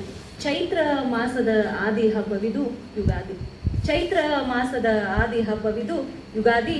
ಹಿಂದೂ ಧರ್ಮಕ್ಕಿದುವೆ ಹೊಸ ವರ್ಷದ ಬುನಾದಿ. ಹಿಂದೂ ಧರ್ಮಕ್ಕಿದುವೆ ಹೊಸ ವರ್ಷದ ಬುನಾದಿ. ಕಷ್ಟ ಸುಖವ ನೀ ಸಮನಾಗಿ ಪರಿಗಣಿಸು. ಕಷ್ಟ ಸುಖವನ್ನ ನೀನು ಸಮನಾಗಿ ಪರಿಗಣಿಸು. ಬೇವು ಬೆಲ್ಲವನ್ನ ಎಲ್ಲರಿಗೂ ತಿನಿಸು. ಬೇವು ಬೆಲ್ಲವನ್ನ ಎಲ್ಲರಿಗೂ ತಿನಿಸು. ಮರದ ಮೈಯಲ್ಲಿ ಉಕ್ಕಿ ಹರಿದಿದೆ. ಮರದ ಮೈಯಲ್ಲಿ ಉಕ್ಕಿ ಹರಿದಿದೆ ಚಿಗುರು ಹೂಗಳ ಸಂಭ್ರಮ. ಚಿಗುರು ಹೂಗಳ ಸಂಭ್ರಮ. ಎಲ್ಲ ಭವನೆಯ ಕಳೆವ ತೆರದಲ್ಲಿ, ಎಲ್ಲ ಭವನೆಯ ಕಳವ ತೆರೆದಲ್ಲಿ ಹಕ್ಕಿಗಳು ಹಾಡಿವೆ ಸರಿಗಮ. ಹಕ್ಕಿಗಳು ಹಾಡಿವೆ ಸರಿಗಮ. ಯುಗಾದಿ ಹಬ್ಬದ ದಿನದಂದು, ಯುಗಾದಿ ಹಬ್ಬದ ದಿನದಂದು ಮನೆಯಲ್ಲಿ ಹೋಳಿಗೆ ಮಾಡುವೆವು ಎಲ್ಲರೂ. ಮನೆಯಲ್ಲಿ ಹೋಳಿಗೆಯನ್ನ ಮಾಡುವೆವು ಎಲ್ಲರೂ. ಬಂಧು ಬಳಗದವರಿಗೆ, ಬಂಧು ಬಳಗದವರಿಗೆ ಬಲು ಪ್ರೀತಿಯಿಂದ ನಾವೆಲ್ಲರೂ ಅದನ್ನ ಉಣಬಡಿಸುವೆವು. ಬಲು ಪ್ರೀತಿಯಿಂದ ನಾವೆಲ್ಲರೂ ಅದನ್ನ ಉಣಬಡಿಸುವೆವು. ಸಂತೋಷ ಹಂಚುವೆವು, ನಗು ನಗುತ್ತಾ ಸಾಗುವೆವು. ಸಂತೋಷವನ್ನ ಹಂಚುವೆವು, ನಗು ನಗುತ್ತಾ ಸಾಗುವೆವು. ನೂತನ ಸಂವತ್ಸರದಲ್ಲಿ ಕೌಟುಂಬಿಕ ಸೌಹಾರ್ದತೆ ಇರಲಿ. ನೂತನ ಸಂವತ್ಸರದಲ್ಲಿ ಕೌಟುಂಬಿಕ ಸೌಹಾರ್ದತೆ ಇರಲಿ. ನಿಮ್ಮೆಲ್ಲರ ವೃತ್ತಿಯ ಬದುಕು ಏರುಗತಿಯಲ್ಲಿ ಸಾಗುತ್ತಿರಲಿ. ನಿಮ್ಮೆಲ್ಲರ ವೃತ್ತಿಯ ಬದುಕು ಏರುಗತಿಯಲ್ಲಿ ಸಾಗುತ್ತಿರಲಿ. ಆರ್ಥಿಕವಾಗಿ ಸುಭದ್ರರಾಗಲು, ಆರ್ಥಿಕವಾಗಿ ಸುಭದ್ರರಾಗಲು ನಿಮ್ಮ ಶ್ರಮ ಇರಲಿ. ಆರೋಗ್ಯ ಸದಾ ಸಮೃದ್ಧವಾಗಿರಲು ಸದಾ ಆ ದೈವ ಕೃಪ ಇರಲಿ. ಸದಾ ಆ ದೈವ ಕೃಪ ಇರಲಿ. ಋತುಗಳು ಉರುಳುತ್ತ ಚಕ್ರಗತಿಯಲ್ಲಿ ಹೊರಳಿ ಸರಿವೆವು ನಿನ್ನೆಗೆ. ಋತುಗಳು ಉರುಳುತ್ತ ಚಕ್ರಗತಿಯಲ್ಲಿ ಹೊರಳಿ ಸರಿವೆವು ನಿನ್ನೆಗೆ. ನೋವು ನಲಿವಿನ ನಡುವೆ ಕಾದೆವು ಕರೆವ ಬೆಳಕಿನ ಸನ್ನೆಗೆ. ನೋವು ನಲಿವುಗಳ ನಡುವೆ ಕಾದೆವು ಕರೆವೆವು ಬೆಳಕಿನ ಸನ್ನೆಗೆ. ಸಂತೋಷವನ್ನ ಹಂಚುವೆವು, ನಗು ನಗುತ್ತಾ ಸಾಗುವೆವು. ಸಂತೋಷವನ್ನ ಹಂಚುವೆವು, ನಗು ನಗುತ್ತಾ ಸಾಗುವೆವು. ವರುಷ ವರುಷವು ಮರಳಿ ಬರಲಿದೆ ಈ ಯುಗಾದಿ. ವರುಷ ವರುಷವು ಮರಳಿ ಬರಲಿದೆ ಈ ಯುಗಾದಿ. ಯುಗ ಯುಗಗಳೇ ಕಳೆದರೂ ಮರಳಿ ಬರುತ್ತಿದೆ ಯುಗಾದಿ. ಎಲ್ಲರಿಗೂ ಯುಗಾದಿ ಹಬ್ಬದ ಹಾರ್ದಿಕ ಶುಭಾಶಯಗಳು. ನನ್ನ ಕವನದ ಶೀರ್ಷಿಕೆ ನೀನು ಯುಗಾದಿ. ಚೈತ್ರ ಶುಕ್ಲ ಪಾಡ್ಯದಲ್ಲಿ ಹೊಸ ವರ್ಷದ ಆದಿ ನೀನು. ಚೈತ್ರ ಶುಕ್ಲ ಪಾಡ್ಯದಲ್ಲಿ ಹೊಸ ವರ್ಷದ ಆದಿ ನೀನು. ಉತ್ತರದ ಹಿಮದಿಂದ ದಕ್ಷಿಣದ ಕೊನೆವರೆಗೆ, ಉತ್ತರದ ಹಿಮದಿಂದ ದಕ್ಷಿಣದ ಕೊನೆವರೆಗೆ ಸೃಷ್ಟಿಯಲ್ಲಿ ಪ್ರೀತಿ ಉಕ್ಕಿಸಿದೆ. ಹಸಿರು ಚೆಲ್ಲಿ ಹೆಸರಾದೆ ನೀನು ಯುಗಾದಿ. ಹಸಿರು ಚೆಲ್ಲಿ ಹೆಸರಾದೆ ನೀನು ಯುಗಾದಿ. ಬೇವು ಬೆಲ್ಲದ ಮಿಶ್ರಣ ಸುಖ ದುಃಖದ ತೋರಣ. ಬೇವು ಬೆಲ್ಲದ ಮಿಶ್ರಣ ಸುಖ ದುಃಖದ ತೋರಣ. ಇಳೆಯ ಕಳೆಯೇ ನಿನ್ನಾಭರಣ, ಇಳೆಯ ಕಳೆಯೇ ನಿನ್ನಾಭರಣ. ಹಸಿರು ಸೊಗಡಿನ ಭೂಷಣ. ರಸ ಕವಿಗಳಿಗೆ ಪ್ರೇರಣ ನೀನು ಯುಗಾದಿ. ರಸ ಕವಿಗಳಿಗೆ ಪ್ರೇರಣ ನೀನು ಯುಗಾದಿ. ವಸಂತದ ತಾಳಕ್ಕೆ ಭೃಂಗದ ಮೇಳಕ್ಕೆ ನಿಂಬಕಂ ದಾಳಿ ಸ್ವಾಹಕ್ಕೆ. ವಸಂತದ ತಾಳಕ್ಕೆ ಭೃಂಗದ ಮೇಳಕ್ಕೆ ನಿಂಬಕಂ ದಳ ಸ್ವಾಹಕ್ಕೆ. ಸೃಷ್ಟಿಯನ್ನೇ ಮರುಸೃಷ್ಟಿಸಿದ ಸೃಷ್ಟಿಕೆ, ಸೃಷ್ಟಿಯನ್ನೇ ಮರುಸೃಷ್ಟಿಸಿದ ಸೃಷ್ಟಿಕೆ. ಚಂದ್ರನೊಂದಿಗೆ ನಂಟಿಕೆ. ಉತ್ತರದಿ ಬೈಸಾಕಿ ನೀನು ಯುಗಾದಿ. ಉತ್ತರದಿ ಬೈಸಾಕಿ ನೀನು ಯುಗಾದಿ. ನೀನು ಬರುವ ಗಳಿಗೆ ಮಧುವನದ ನಡಿಗೆ.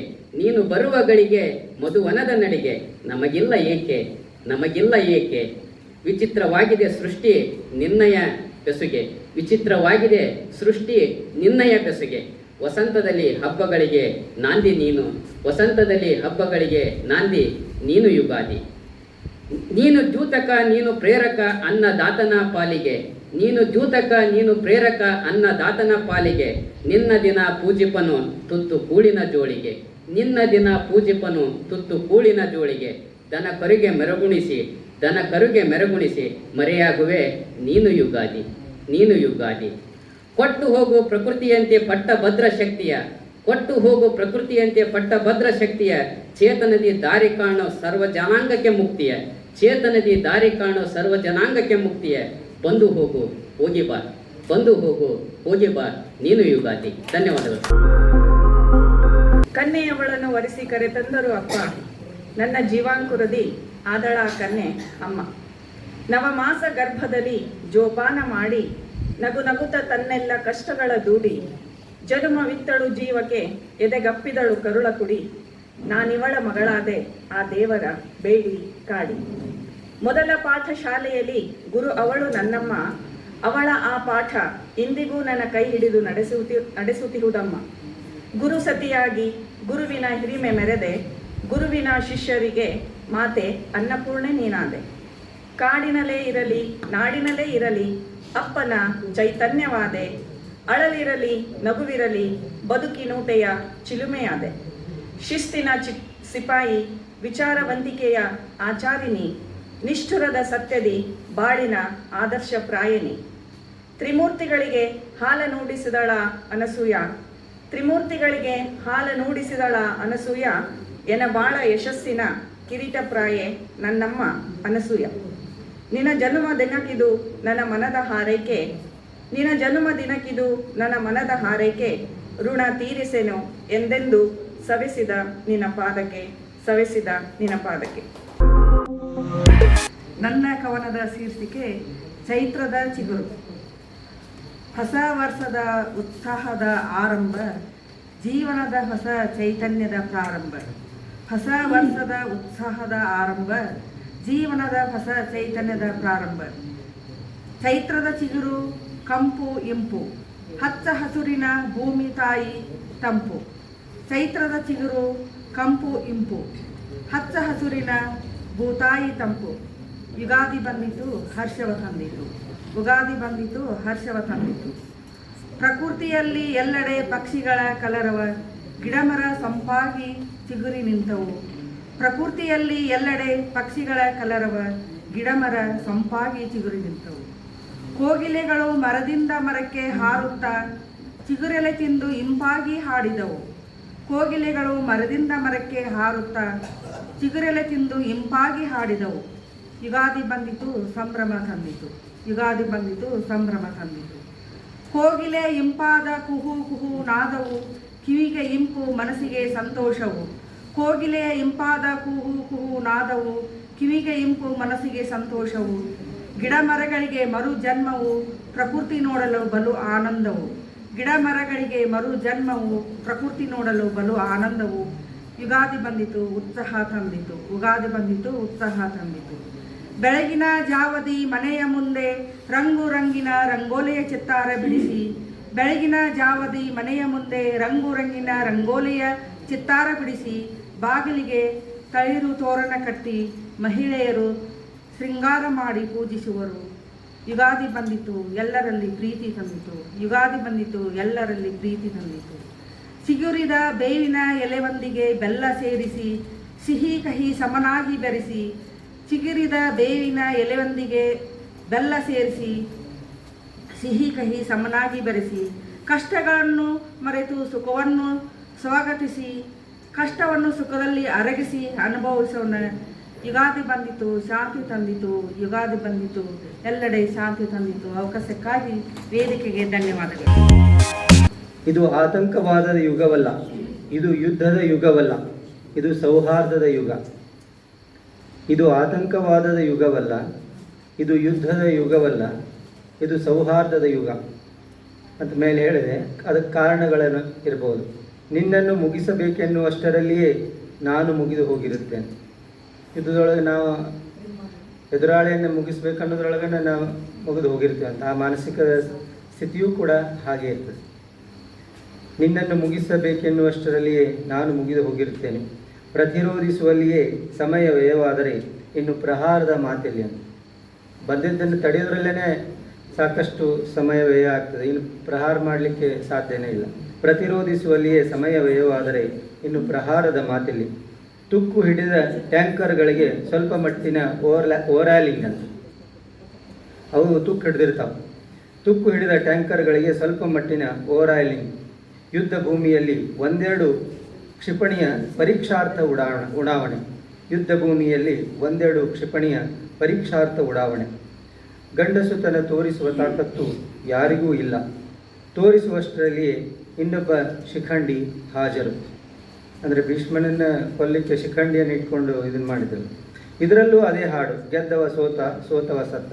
ಅನೇಕ ವಿಷಯಗಳಲ್ಲಿ, ಕೋರ್ಟಿನ ವಿಷಯಗಳಲ್ಲಿ ಆ ಥರ ಹೇಳ್ತೇವೆ. ಇದರಲ್ಲೂ ಅದೇ ಹಾಡು, ಗೆದ್ದವ ಸೋತ, ಸೋತವ ಸತ್ತ. ಹಾಗಿದ್ದರೆ ಯಾರಿಗೆ ಲಾಭ? ಜನಕ್ಕೋ, ಆಳುವವರಿಗೋ, ದೇಶಕ್ಕೋ? ಒಬ್ಬರಿಗೆ ಮಾತ್ರ ಖಂಡಿತ ಇದರಿಂದ ಲಾಭವಿದೆ, ಅದು ಮೋಜು ನೋಡುವವರಿಗೆ. ಒಬ್ಬರಿಗೆ ಮಾತ್ರ ಖಂಡಿತ ಇದರಿಂದ ಲಾಭವಿದೆ, ಅದು ಮೋಜು ನೋಡುವವರಿಗೆ. ಇದನ್ನು ನಮ್ಮ ಗೆಳೆಯನಿಗೆ ಕಳಿಸಿದ್ದ. ಅವ್ರು ಹೇಳಿದರು ಚೆನ್ನಾಗಿದೆ, ಬಟ್ ಮೋಜು ನೋಡುವವರ ಬುಡಕ್ಕೂ ಕೂಡ ಅದು ಬರ್ತದೆ ಅಂತ ಹೇಳಿದರು. ಅಂದರೆ ಯುದ್ಧದ ಎಷ್ಟು ದುಷ್ಪರಿಣಾಮ ಹೇಗಿರ್ತದೆ ಅಂತ. ಅದಕ್ಕಾಗಿ ಮೇಲೆ ನಾನು ಹೇಳಿದ್ದು, ಇದು ಆತಂಕವಾದದ ಯುಗವಲ್ಲ, ಇದು ಯುದ್ಧದ ಯುಗವಲ್ಲ, ಇದು ಸೌಹಾರ್ದದ ಯುಗ ಅಂತ. ಮೊದಲಿನ ರಾಜಮಹಾರಾಜದಲ್ಲಿ ಯುದ್ಧಗಳು ನಡೀತಿದ್ದು ಆ ಏರಿಯಾಕ್ಕಷ್ಟೇ ಭಾಳಷ್ಟು ದುಷ್ಪರಿಣಾಮ ಆಗಿತ್ತು. ಈಗಿನ ಯುಗ ಹಾಗಿಲ್ಲ. ಅದಕ್ಕಾಗಿ ಇದು ಎಲ್ಲರ ಒಂದು ನಾಶಕ್ಕೂ ಕಾರಣವಾಗುವಂಥದ್ದು. ಇದು ಯುದ್ಧದ್ದಾದರೆ ಒಂದು ಸಣ್ಣ ಚುಟುಕನ್ನು ಇದರ ಬಗ್ಗೆ ಹೇಳ್ತೇನೆ. ಇದು ಯುಗಾದಿ ಬಗ್ಗೆ. ಬರೀ ಬೆಲ್ಲ ಸಿಹಿ ಅಲ್ಲ, ಬರೀ ಬೇವು ಕಹಿ ಅಲ್ಲ. ನೋಡಿರಿ, ಬರೀ ಬೆಲ್ಲ ಸಿಹಿ ಅಲ್ಲ ಅಂದರೆ ನಾವು ಹೋಳಿಗೆ ಜೊತೆ ಕಟ್ಟಿನ ಸಾರನ್ನು ತಿಂತಾರೆ. ಆಮೇಲೆ ಸಜ್ಜಕ ಜೊತೆಗೆ ಒಂದು ಬದ್ನಿಕಾಯಿ ಪಲ್ಯ, ಅಥವಾ ಹುಗ್ಗಿ ಜೊತೆಗೆ ಒಂದು ಅದು ತುಂಬಿದ ಮೆಣಸಿನ್ಕಾಯಿ ಸಂಡಿಗೆ, ಅದಕ್ಕೆ ಇರ್ಬೋದು. ಬರೀ ಬೆಲ್ಲ ಸಿಹಿ ಅಲ್ಲ, ಬರೀ ಬೇವು ಕಹಿ ಅಲ್ಲ, ಬೆರೆಸಿ ನೋಡು ಮಜವದರ ಸವಿದಷ್ಟು ಸವಿಯಲ್ಲ, ಬೆರೆಸಿ ನೋಡು ಮಜವದರ ಸವಿದಷ್ಟು ಸವಿಯಲ್ಲ. ಧನ್ಯವಾದಗಳು. ಬಂದಿತು ಯುಗಾದಿ, ತಂದಿತು ಹೊಸ ವರ್ಷದ ಹೊನಲು, ಬೇವು ಬೆಲ್ಲದ ಸಮ್ಮಿಲನ, ಸುಖ ದುಃಖಗಳ ಸಮಾನ, ಹೊಸ ವರುಷದ ಹರುಷ, ಭಾವನೆಗಳ ಭರಪೂರ. ಖರೀದಿ ಮಾಡಿದರು ಭೂಮಿ ಮನೆ ವಾಹನಗಳ ಮನೆ ಸಲಕರಣೆಗಳು. ಯುಗಾದಿಯು ಭೂಮಿ ತಾಯಿಯ ಸಂಕೇತ. ಅಂದು ಉಡಿ ತುಂಬುವ ಸಂಭ್ರಮವೋ ಸಂಭ್ರಮ. ನಗಾರಿ ಡೊಳ್ಳು ಹಲಿಗೆಗಳ ಸಪ್ಪಳ, ಜನಸಂದಣಿಯ ಸಡಗರ. ದೇವತೆಗಳ ಪೂಜಾ ಕೈಂಕರ್ಯ, ಹೊಸ ಬಟ್ಟೆಗಳ ಜೊತೆ ಸಿಹಿ ತಿಂಡಿಗಳು, ನವೀನ ಆಲೋಚನೆಯ ಗರಿಗಳು. ಭೂಮಿ ತಾಯಿ ಒಡಲು ತುಂಬುವ ಸುದಿನ, ರೈತರು ಭೂಮಿಯ ಹದಗೊಳಿಸುವ ದಿನ. ಯುಗಾದಿ ಭಾರತೀಯ ಹಿಂದೂ ಸಂಸ್ಕೃತಿಯ ಪ್ರತೀಕ. ಇದುವೇ ನಮ್ಮ ಹೊಸ ವರ್ಷ, ಯುಗಾದಿಯ ಹಬ್ಬ. ನಾಳೆ ತೆಗೆಯುವುದು ಋಣ ತಗಾದಿ, ನಾಳೆ ತೆಗೆಯುವುದು ಋಣ ತಗಾದಿ. ಅವಕಾಶಕ್ಕೆ ಧನ್ಯವಾದ. ಸ್ನೇಹಿತರೆ, ನನ್ನ ಕವನದ ತಲೆಬರಹ ಯುಗಾದಿ ಕಳೆಯಲ್ಲಿ ಬೇಗುದಿ. ಯುಗಾದಿ ಕಳೆಯಲ್ಲಿ ಬೇಗುದಿ. ವರುಷ ಬರುವುದು ಯುಗಾದಿ, ಕಳೆಯಲ್ಲಿ ಮಣದೆ ಬೇಗುದಿ. ವರುಷ ಬರುವುದು ಯುಗಾದಿ, ಕಳೆಯಲ್ಲಿ ಮಣದೆ ಬೇಗುದಿ. ಚೈತ್ರ ಮಾಸದ ಚಿಗುರು, ಸೃಷ್ಟಿ ಸೊಬಗಿಗೊಂದು ಮೊಹರು. ಚೈತ್ರ ಮಾಸದ ಚಿಗುರು, ಸೃಷ್ಟಿ ಸೊಬಗಿಗೊಂದು ಮೊಹರು. ಕಳೆವುದು ಹಳೆಯ ಕೆಸರು, ಪಡೆಯುವುದು ಹೊಚ್ಚ ಹೊಸ ಹಸಿರು. ಸೃಷ್ಟಿಯಂತೆ ಕಳೆಯಲಿ ಜೀವನ ದುರ್ಗುಣ, ಪಡೆಯುತ್ತಿರಲಿ ನವನವ ಸದ್ಗುಣ.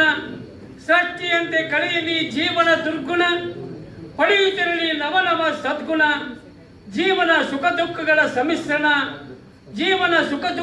ಸಮ್ಮಿಶ್ರಣ. ಸಾರುವುದು ಯುಗಾದಿ ಬೇವು ಬೆಲ್ಲದ ಮೆಲನ.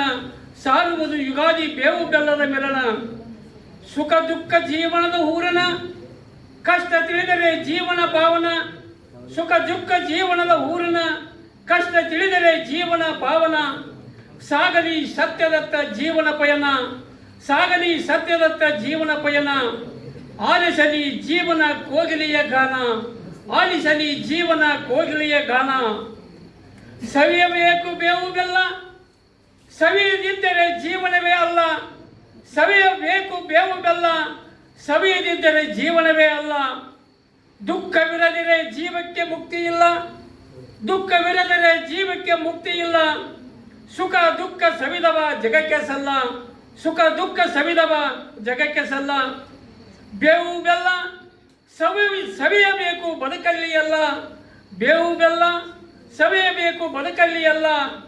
ಬೇವಿಲ್ಲದಿರೆ ಬೆಲ್ಲಕ್ಕೆ ಬೆಲೆ ಇಲ್ಲ. ಬೇವಿಲ್ಲದಿರೆ ಬೆಲ್ಲಕ್ಕೆ ಬೆಲೆ ಇಲ್ಲ. ಬೇವು ಬೆಲ್ಲದ ಮಾಹಿತಿ ಬಲ್ಲವರೇ ಬಲ್ಲ. ಬೇವು ಬೆಲ್ಲದ ಮಾಹಿತಿ ಬಲ್ಲವರೇ ಬಲ್ಲ. ಹೊಸ ಚಿಗುರಿನೊಂದಿಗೆ ಚಿಗುರುವಂತೆ ಸೃಷ್ಟಿ. ಹೊಸ ಚಿಗುರಿನೊಂದಿಗೆ ಚಿಗುರುವಂತ ಸೃಷ್ಟಿ. ಸದ್ಗುಣಗಳಿಂದ ಸಂಭ್ರಮಿಸಲಿ ಮಾನವ ಸಮಷ್ಟಿ. ಸದ್ಗುಣಗಳಿಂದ ಸಂಭ್ರಮಿಸಲಿ ಮಾನವ ಸಮಷ್ಟಿ. ಸದಾ ಸುರಿಯಲಿ ಪುಷ್ಪವೃಷ್ಟಿ. ಸದಾ ಸುರಿಯಲಿ ಪುಷ್ಪವೃಷ್ಟಿ. ಸಂತಸ ತರಳಿ ಸರ್ವರಿಗೂ ಯುಗಾದಿಯ ಕವಿಗೋಷ್ಠಿ. ಸಂತಸ ತರಳಿ ಸರ್ವರಿಗೂ ಯುಗಾದಿಯ ಕವಿಗೋಷ್ಠಿ. ವೇದಿಕೆಯ ಮೇಲೆ ಆಸೀನರಾಗಿರ್ತಕ್ಕ ಎಲ್ಲ ಗೌರವಾನ್ವಿತರಿಗೂ 2 ಹಸ್ತಗಳನ್ನು ಕೂಡಿ ನಮಸ್ಕಾರಗಳನ್ನು ಹೇಳುತ್ತಾ, ಆತ್ಮೀಯ ಸ್ನೇಹಿತರು ಕೈ ಮಿತ್ರರಿಗೂ 10 ಬೆರಳುಗಳನ್ನು ಕೂಡಿಸಿ ಸಾಷ್ಟಾಂಗ ನಮಸ್ಕಾರ ಹೇಳುತ್ತೇನೆ. ಜೈ ಹಿಂದ್, ಜೈ ಕರ್ನಾಟಕ ಮಾತು. ಇವತ್ತು ವಿಶ್ವ ಕಾವ್ಯ ದಿನ, ವರ್ಲ್ಡ್ ಪೋಯಟ್ರಿ ಡೇ ಅಂತ ಆಚರಿಸ್ತಾರೆ. ವಿಶ್ವ ಕಾವ್ಯ ದಿನ ಯಾಕೆ ಆಚರಿಸ್ತಾರೆ ಅನ್ನೋದು ಒಂದೇ ಲೈನ್ ಹೇಳಿ ನನ್ನ ಕವನವನ್ನು ಪ್ರಾರಂಭ ಮಾಡ್ತೀನಿ. ವಿಶ್ವ ಕಾವ್ಯ ದಿನವನ್ನು ಪ್ರತಿ ವರ್ಷ ಮಾರ್ಚ್ 21ರಂದು ಆಚರಿಸಲಾಗುತ್ತದೆ. ಯುನೆಸ್ಕೋ 1999ರಲ್ಲಿ ಪ್ಯಾರಿಸ್ನಲ್ಲಿ ನಡೆದ ತನ್ನ 30ನೇ ಸಾಮಾನ್ಯ ಸಮ್ಮೇಳನದಲ್ಲಿ ಕಾವ್ಯಾತ್ಮಕ ಅಭಿವ್ಯಕ್ತಿ, ಭಾಷಾ ವೈವಿಧ್ಯತೆ ಉತ್ತೇಜಿಸಲು ಮತ್ತು ಅಳಿವಿನಂಚಿನಲ್ಲಿರುವ ಭಾಷೆಗಳಿಗೆ ಧ್ವನಿ ನೀಡಲು ಈ ದಿನವನ್ನು ಆಚರಿಸಲಾಗುತ್ತದೆ.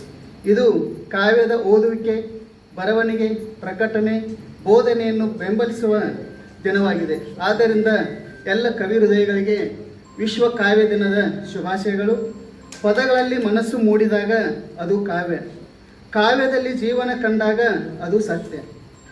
ಇವಾಗ ನನ್ನ ಕವನದ ಶೀರ್ಷಿಕೆ ಪರಾಭವ ಯುಗಾದಿ ಜಯದ ಯುಗಾದಿ. ಪರಾಭವ ಯುಗಾದಿ ಜಯದ ಯುಗಾದಿ. ಪರಾಭವ ನಾಮ ಸಂವತ್ಸರ ಬಂದಿದೆ, ಹೊಸ ಕನಸುಗಳ ಬೆಳಕನ್ನು ತಂದಿದೆ. ಬಾಳಿನ ಹಾದಿಯಲ್ಲಿ ಹೊಸ ದಾರಿಗಳು ತೆರೆದಿದೆ, ಹಳೆಯ ನೋವುಗಳು ಮೌನವಾಗಿ ಮರೆಯಾಗಿವೆ. ಬೇವಿನ ಕಹಿಯಲ್ಲಿ ಜೀವನದ ಮಧುರತೆ, ಬೆಲ್ಲದ ಸಿಹಿಯಲ್ಲಿ ಸಂತೋಷದ ಮಿಡಿತತೆ. ಜೀವನದ ಪಥದಲ್ಲಿ ಬೇವು ಬೆಲ್ಲದ ಅಗತ್ಯತೆ, ಅವುಗಳಲ್ಲೇ ಅಡಗಿದೆ ಜೀವನದ ಅನನ್ಯತೆ. ಮರದ ಹೊಸ ಎಲೆಗಳ ಹಸಿರು ನಸು ನಗುವಂತೆ, ನಾಳೆಯ ನಮ್ಮ ಕನಸುಗಳಿಗೆ ಶಕ್ತಿಯು ತುಂಬುವಂತೆ. ಪ್ರತಿ ಮುಂಜಾವು ಹೊಸದಾಗಿ ಮೂಡುವಂತೆ ಆಶಿಸೋಣ ನಾವೆಲ್ಲ, ಪರಾಭವ ಹೊಸತನ ತರುತ್ತದೆಯಂತೆ. ಪರಾಭವದ ಪಾಠ, ಜಯದ ಗುರಿ ಎರಡೂ ನಮ್ಮದಾಗಲಿ. ಸೋಲಿನ ನೆರಳು ತೊಲಗಿ ಜಯದ ಹೊಸ ಬೆಳಕು ಬೆಳಗಲಿ. ಈ ಹೊಸ ವರುಷ ಎಲ್ಲೆಡೆ ಶಾಂತಿ ನೆಮ್ಮದಿ ಪಸರಿಸಲಿ. ಯಶಸ್ಸಿನ ಹೊತ್ತಿಗೆ ಹೊತ್ತು ಈ ಯುಗಾದಿಯಿಂದ ಲೋಕಕ್ಕೆಲ್ಲ ಮಂಗಳವಾಗಲಿ. ಯಶಸ್ಸಿನ ಹೊತ್ತಿಗೆ ಹೊತ್ತು ಈ ಯುಗಾದಿಯಿಂದ ಲೋಕಕ್ಕೆಲ್ಲ ಮಂಗಳವಾಗಲಿ. ಅವಕಾಶಕ್ಕಾಗಿ ಧನ್ಯವಾದಗಳು. ನನ್ನ ಕವನದ ಶೀರ್ಷಿಕೆ ಹೊಸ ಭರವಸೆ. ಯುಗ ಯುಗಾದಿ ಬಂದಿತು, ಹರುಷವನ್ನು ತಂದಿತು. ಬರಡಾದ ಗಿಡ ಮರಗಳು ಹಸಿರು ಚಿಗುರಿತು. ಬರಡಾದ ಗಿಡ ಮರಗಳಲ್ಲಿ ಹಸಿರು ಚಿಗುರಿತು. ಬೇವು ಹೊಂಗೆ ಹೂವು ಸುವಾಸನೆ ಬೀರಿತು. ಪ್ರಕೃತಿ ಎಲ್ಲೆಡೆ ನವಚೇತನ ತುಂಬಿತು. ಪ್ರಕೃತಿ ಎಲ್ಲೆಡೆ ನವಚೇತನ ತುಂಬಿತು. ಬದುಕಲಿ ನೋವು ನಲಿವು ಸಹಜವಂತೆ, ಬೇವು ಬೆಲ್ಲ ಇದನ್ನೇ ಸಂಕೇತಿಸುವುದಂತೆ. ಬದುಕಲಿ ನೋವು ನಲಿವು ಸಹಜವಂತೆ, ಬೇವು ಬೆಲ್ಲ ಇದನ್ನೇ ಸಂಕೇತಿಸುವುದಂತೆ. ಬದಲಾವಣೆ ನಿಸರ್ಗ ನಿಯಮವಂತೆ, ಸ್ವೀಕರಿಸೋ ಮನಸ್ಥಿತಿ ನಮಗಿರಬೇಕಂತೆ. ಬದಲಾವಣೆ ನಿಸರ್ಗ ನಿಯಮವಂತೆ, ಸ್ವೀಕರಿಸೋ ಮನಸ್ಥಿತಿ ನಮಗಿರಬೇಕಂತೆ. ಮನದ ಬೇಗುದಿಗೆ ಬೆಲ್ಲ ಧೂರಣ ಬೆರೆಸಿ, ತಳಿರು ತೋರಣಕ್ಕೆ ಕನಸಿನ ಸಿಹಿ ಲೇಪಿಸಿ. ಮನದ ಬೇಗುದಿಗೆ ಬೆಲ್ಲ ಧೂರಣ ಬೆರೆಸಿ, ತಳಿರು ತೋರಣಕ್ಕೆ ಕನಸಿನ ಸಿಹಿ ಲೇಪಿಸಿ. ನಮ್ಮಾಸೆಗಳಿಗೆ ವಿಶ್ವಾಸದ ಹೊದಿಕೆ ಹೊದಿಸಿ, ಬರಲಿ ಯುಗಾದಿಲಿ ಹೊಸ ಭರವಸೆ ಉದಿಸಿ. ನಮ್ಮಾಸೆಗಳಿಗೆ ವಿಶ್ವಾಸದ ಹೊದಿಕೆ ಹೊದಿಸಿ, ಬರಲಿ ಯುಗಾದಿಲಿ ಹೊಸ ಭರವಸೆ ಉದಿಸಿ. ಚೈತ್ರದ ಚಿಗುರಿನಂತೆ ಉತ್ಸಾಹ ತುಂಬಲಿ, ಸಹ ನಿಶಾಂತಿ ತೋಷವು ದ್ವಿಗುಣವಾಗಲಿ. ಚೈತ್ರದ ಚಿಗುರಿನಂತೆ ಉತ್ಸಾಹ ತುಂಬಲಿ, ಸಹ ನಿಶಾಂತಿ ತೋಷವು ದ್ವಿಗುಣವಾಗಲಿ. ಕಹಿ ಮರೆತು ಒಲವಿನ ತಂಪಲಿ ಜಗಬೀಗಲಿ, ಹೊಸ ಮಳೆ ಸಿಂಚನಕ್ಕೆ ಮೃತ್ತಿಕೆ ಘಮಘಮಾಡಲಿ. ಕಹಿ ಮರೆತು ಒಲವಿನ ತಂಪಲಿ ಜಗಬೀರಲಿ, ಹೊಸ ಮಳೆ ಸಿಂಚನಕ್ಕೆ ಮೃತ್ತಿಕೆ ಘಮಘಮಾಡಲಿ. ನಾವು ನೀವೆಲ್ಲರೂ ಸೇರಿ ಸಂತಸದಲ್ಲಿ, ಸಮರಸ ಸಾಮರಸ್ಯ ಮೇಳೈಸಲಿ ನವಪಲ್ಲವದಲ್ಲಿ. ನಾವು ನೀವೆಲ್ಲರೂ ಸೇರಿ ಸಂತಸದಲ್ಲಿ, ಸಮರಸ ಸಾಮರಸ್ಯ ಮೇಳೈಸಲಿ ನವಪಲ್ಲವದಲ್ಲಿ. ಹೊಸ ಬೀಜ ಬಿತ್ತೋಣ ಹೊಸ ಭರವಸೆಯಲ್ಲಿ, ನವ ಯುವ ಮನಗಳು ಅರಳಲಿ ಜಗದಲ್ಲಿ. ಹೊಸ ಬೀಜ ಬಿತ್ತೋಣ ಭರವಸೆಯಲ್ಲಿ, ನವ ಯುವ ಮನಗಳು ಅರಳಲಿ ಜಗದಲ್ಲಿ. ಬೇವು ಬೆಲ್ಲದ ಸವಿಯಲಿ ಜೀವನದ ಸತ್ಯವು, ಭಿನ್ನತೆಯ ಹಾದಿಯಲ್ಲಿ ಏಕತೆಯ ಹೂವು. ಬೇವು ಬೆಲ್ಲದ ಸವಿಯಲಿ ಜೀವನದ ಸತ್ಯವು, ಭಿನ್ನತೆಯ ಹಾದಿಯಲ್ಲಿ ಏಕತೆಯ ಹೂವು. ಸ್ನೇಹದ ಸಂಕೋಲೆ ಕಟ್ಟಲಿ ಸಿಹಿ ಜೀವನವು, ಸ್ನೇಹದ ಸಂಕೋಲೆ ಕಟ್ಟಲಿ ಸಿಹಿ ಜೀವನವು, ಆಗಲಿ ಮಾನವತೆಯ ದೀಪವೇ ನಿತ್ಯದ ಒಲವು.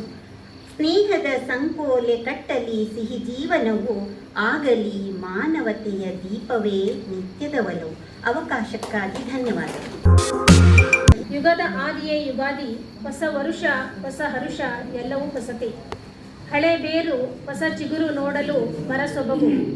ಮಾವಿನ ಮರದೆಲೆಯ ತೋರಣ, ಬೇವು ಮರಗಳು ತಂಪು ತುಂಬಿ ಹೂವ ಸೂಸಿ ಹೂವು ನಳನಳಿಸಲು, ವಿವಿಧ ಮಲ್ಲಿಗೆ ಕನಕಾಂಬರ ಸುವಾಸನೆ ತುಂಬಿ ಕಂಪು ಸೂಸಲು, ಪಕ್ಷಿಗಳ ಕಲರವ ಗಾನ ಕೋಗಿಲೆಯ ಇಂಪು, ಸುಗ್ಗಿಸಿರಿಯ ಮಳೆಯಲ್ಲಿ ಪ್ರಕೃತಿಯ ರಮಣೀಯತೆ, ಕವಿಯ ಲೇಖನಿಯಲ್ಲಿ ಹೊಸ ಮನ್ವಂತರವ ಸಂಭ್ರಮಿಸೋಣ ಬನ್ನಿ, ಯುಗಾದಿ ಆಚರಿಸೋಣ ಬನ್ನಿ. ಬೇವು ಸಹಜ, ಬೆಲ್ಲ ತಯಾರಿಕೆ ಕೃತಕ. ಜೀವನದ ಸಿಹಿ ಕೈಗಳಿಗೆ ಬೇವು ಬೆಲ್ಲದ ಸ್ಪಷ್ಟತೆ. ಬೇವು ತಿಂದ ಮೇಲೆ ಬೆಲ್ಲದ ಸಿಹಿಯ, ಬೆಲ್ಲ ತಿಂದ ಮೇಲೆ ಬೇವಿನ ಕಹಿ ಕಲಸು ಮೇಲೋಗರ. ಒಂದರ ನಂತರ ಒಂದು, ಸುಖ ಸಾನ್ಯಾಂತರಂ ದುಃಖಂ, ದುಃಖ ಸಾನ್ಯಾಂತರಂ ಸುಖಂ. ಜೀವನದ ಕಷ್ಟ ಸುಖಗಳ ಮಿಳಿತವನ್ನು ಸ್ವೀಕರಿಸೋಣ ಬನ್ನಿ, ಯುಗಾದಿ ಆಚರಿಸೋಣ ಬನ್ನಿ. ಬ್ರಾಹ್ಮಿ ಮುಹೂರ್ತದ ಅಭ್ಯಂಗ ಸ್ನಾನ, ಹೊಸ ಬಟ್ಟೆಯ ಧಾರಣೆ, ಹೊಸ ಹುರುಪಿನಲ್ಲಿ ಕುಲದೇವರ ಪೂಜೆ ಪ್ರಾರ್ಥನೆ, ಶ್ಲೋಕ ಪಠಣ, ಪಂಚಾಂಗ ಶ್ರವಣ, ಹೋಳಿಗೆ ಕೋಸಂಬರಿ ಪಾನಕ, ಬೇವು ಬೆಲ್ಲದ ನೈವೇದ್ಯ, ತನುಮನಕ್ಕೆ ಸಂಸ್ಕಾರದ ಹೂರಣ. ದೇಗುಲ ದರ್ಶನ, ಚಂದ್ರ ದರ್ಶನ, ಧರ್ಮಗಳ ಬಾಂಧವ್ಯ, ದೈವಿ ಸಂಸ್ಕಾರತೆಯ ಧನ್ಯತೆಯ ಭಾವ ಆಚರಿಸೋಣ ಬನ್ನಿ, ಯುಗಾದಿ ಆಚರಿಸೋಣ ಬನ್ನಿ. ಹಿರಿಯರಿಗೆ ತಂದೆ ತಾಯಿಗಳಿಗೆ ಪಾದ ಸ್ಪರ್ಶದ ವೈಭವ, ಹರಕೆ ಹಾರೈಕೆಯ ಮಹಾಪುರ, ಬಂಧು ಮಿತ್ರರಿಗೆ ಮನ ತುಂಬಿದ ಕೋರಿಕೆಯ ಶುಭವು, ಸ್ನೇಹ ಸೌಹಾರ್ದಕ್ಕೊಂದು ಪಾರದರ್ಶಕತೆಯ ಕನ್ನಡಿ, ಪ್ರಕೃತಿಯ ನವಚೈತನ್ಯ, ಹಳೆಯ ನೋವ ಮರೆತು ಮುಂದೆ ಸಾಗಲು ಹೊಸ ಆಶಯದ ನುಡಿ ನಮನ ಸಲ್ಲಿಸೋಣ ಬನ್ನಿ, ಯುಗಾದಿ ಆಚರಿಸೋಣ ಬನ್ನಿ. ಸಂಭ್ರಮಿಸೋಣ, ಸ್ವೀಕರಿಸೋಣ, ಆಚರಿಸೋಣ, ಸಲ್ಲಿಸೋಣ ಎಂಬ 4 ಪದಗಳ ವರ್ಣನೆಯಲ್ಲಿ ನನ್ನ ಯುಗಾದಿ ಕವಿತೆ ಪರಿಪೂರ್ಣ. ಧನ್ಯವಾದಗಳು. ದೊಡ್ಡದಾಗಿ ಏನೋ ಮಾಡಬೇಕು ಎನ್ನುತ್ತಾ ದೊಡ್ಡ ದೊಡ್ಡ ಮಾತುಗಳಲ್ಲಿ ಜನರ ದಡ್ಡ ಮಾಡುವವರ ನಡುವೆ ಚಿಕ್ಕ ಚಿಕ್ಕದಾದರೂ ಚೊಕ್ಕವಾಗಿ ಮಾಡಬೇಕೆಂಬ ಚೊಕ್ಕ ಚೋರಿಯವಳು. ಅಷ್ಟು ಬೇಕು ಇಷ್ಟು ಬೇಕು ಎನ್ನುತ್ತಾ ಅಷ್ಟಿಷ್ಟಕ್ಕಾಗಿ ಬೇಕು ಬೇಕು ಎಂದು ಬಡಿದಾಡುವವರ ಮಧ್ಯೆ ಎಷ್ಟಿದ್ದರಷ್ಟೇ ಮೃಷ್ಟಾನ್ನವೆನ್ನುವ ಸಾಕು ಎಂಬ ಸಮಾಧಾನದವಳು. ಅಂತಸ್ತೆಂಬ ಭದ್ರಕೋಟೆಯಲ್ಲಿ ದೂಷಿಸುತ್ತ ಶೋಷಿಸುತ್ತ ಅಬ್ಬರ ಆರ್ಭಟಗೈಯುವ ಅಧಿಕಾರದಾಯಿಗಳ ನಡುವೆ ಅಧಿಕಾರವೆಂದರೆ ಪೋಷಿಸಲು ಸಿಕ್ಕ ಬದುಕಿನ ಸಾಕಾರವೆಂಬ ಸತ್ಕಾರದವಳು. ಅವಳೆಂದರೆ ಅವಳು ಸರಳತೆಯಲ್ಲಿ ಬೆರಳ ತುದಿಯಲ್ಲಿ ಜಗವ ಕಂಡವಳು. ಬೆರಳ ತುದಿ ಮಸಿಯಲ್ಲಿ ಜಗದ ಚುಕ್ಕಾಣಿ ಹಿಡಿದು ಬದುಕ ತೂಗಿದವಳು. ಅಳಿದು ಉಳಿದು ಮಣಿದು ಬೆಳೆದು ಅವಳಾದಳವಳು. ಯಾವ ರಂಗದಲ್ಲಾದರೂ ಇರು, ಅಂತರಂಗದಲ್ಲಿ ನೀನು ನೀನಾಗಿರು. ಉತ್ತುಂಗದಲ್ಲಿ ಹಾರಾಡುತ್ತಿರು, ಭೂಮಿ ಮುಟ್ಟುವುದ ಮರೆಯದಿರು ಎಂದಳವಳು. ಆ ರೂಪಗಳ ಸುರಿಮಳೆಯಲ್ಲೂ ವಿರಾಟ ರೂಪ ಪ್ರಕಟಿಸದಿರು. ತದ್ರೂಪ ಸುಂದರತೆಯಲ್ಲೂ ಕುದ್ರೂಪಕ್ಕೆ ಹೆಗಲಾಗಿರು ಎಂದಳವಳು. ವಿಘ್ನ ಬದುಕಲ್ಲಿ ಭಗ್ನ ತಂದರು ಮಗ್ನನಾಗಿ ತಜ್ಞ ತನ್ಮಯಿಯಾಗಿರು, ಮನೋಜ್ಞವಾಗಿ ಕಂಗೊಳಿಸುವ ಸಮಯಕ್ಕೂ ವಿನಮ್ರವಾಗಿ ಆರುಷಿಯಾಗಿರು ಎಂದಳವಳು. ಎಲ್ಲಿರು ಎಂದಿರು, ನೀನು ನೀನಾಗಿರು, ನೀನು ನೀನಾಗಿರು ಎಂದಳವಳು. ನನ್ನ ಕವನದ ಶೀರ್ಷಿಕೆ ಯುಗಾದಿ. ನೇಸರನ ಕೆಂಗಿರಣವು ಭೂಮಿಗೆ ತಾಗಿದೆ, ಮರ ಗಿಡಗಳಲ್ಲಿ ಹೊಸ ಚಿಗುರು ಮೂಡಿದೆ, ಕುಹು ಕುಹು ಕೋಗಿಲೆಯು ಕೂಗುತ್ತಿದೆ, ಹೊಸ ವರುಷಕ್ಕೆ ಸುಸ್ವಾಗತವ ಕೋರಿದೆ, ಹೊಸ ವರುಷಕ್ಕೆ ಸುಸ್ವಾಗತವ ಕೋರಿದೆ. ತಳಿರು ತೋರಣವ ಮುಂಬಾಗಿಲಿಗೆ ಕಟ್ಟಿದೆ, ಅಂಗಳದಲ್ಲಿ ರಂಗೋಲಿಯು ರಂಗೇರಿದೆ, ಚೆಂಡು ಹೂವಿಂದ ಮನೆಯು ಕಂಗೊಳಿಸಿದೆ, ಹಬ್ಬದ ಸಂಭ್ರಮ ಎಲ್ಲರ ಮನದುಂಬಿದೆ, ಹಬ್ಬದ ಸಂಭ್ರಮ ಎಲ್ಲರ ಮನದುಂಬಿದೆ. ಬೇವಿನ ಕಹಿಯಲ್ಲಿ ಬೆಲ್ಲದ ಸಿಹಿ ತುಂಬಿಸಿ, ಸುಖ ದುಃಖವ ಸಮವಾಗಿ ಸ್ವೀಕರಿಸಿ, ಮಧುರದಿ ಮಾತಾಡಿ ಪ್ರೀತಿಯ ಪಸರಿಸಿ, ಒಂದಾಗಿ ಬೆರೆಯೋಣ ಕಹಿ ನೆನಪುಗಳ ಅಳಿಸಿ, ಒಂದಾಗಿ ಬೆರೆಯೋಣ ಕಹಿ ನೆನಪುಗಳ ಅಳಿಸಿ. ಹೊಸ ವಿಚಾರ ಕನಸುಗಳು ಮೊಳಗಲಿ, ಹೊಸ ಬೆಳಕು ಸುತ್ತಮುತ್ತಲೂ ಹರಡಲಿ, ಹೊಸ ಭರವಸೆಗಳು ಮೂಡಿ ಬರಲಿ, ಹೊಸ ವರುಷ ಹರುಷ ಹೊತ್ತು ತರಲಿ, ಹೊಸ ವರುಷ ಹರುಷ ಹೊತ್ತು ತರಲಿ. ಕಷ್ಟ ದೂರಾಗಿ ಸಂತಸ ಉಕ್ಕಿ ಹರಿಯಲಿ, ಬದುಕಲ್ಲಿ ಆರೋಗ್ಯ ನೆಮ್ಮದಿ ಹೆಚ್ಚಲಿ, ಸಕಲ ಕಾರ್ಯಗಳಲ್ಲಿ ವಿಜಯ ದೊರಕಲಿ, ಯುಗಾದಿಯು ಎಲ್ಲರಿಗೂ ಶುಭವ ತರಲಿ, ಯುಗಾದಿಯು ಎಲ್ಲರಿಗೂ ಶುಭವ ತರಲಿ. ಅವಕಾಶಕ್ಕಾಗಿ ಧನ್ಯವಾದಗಳು.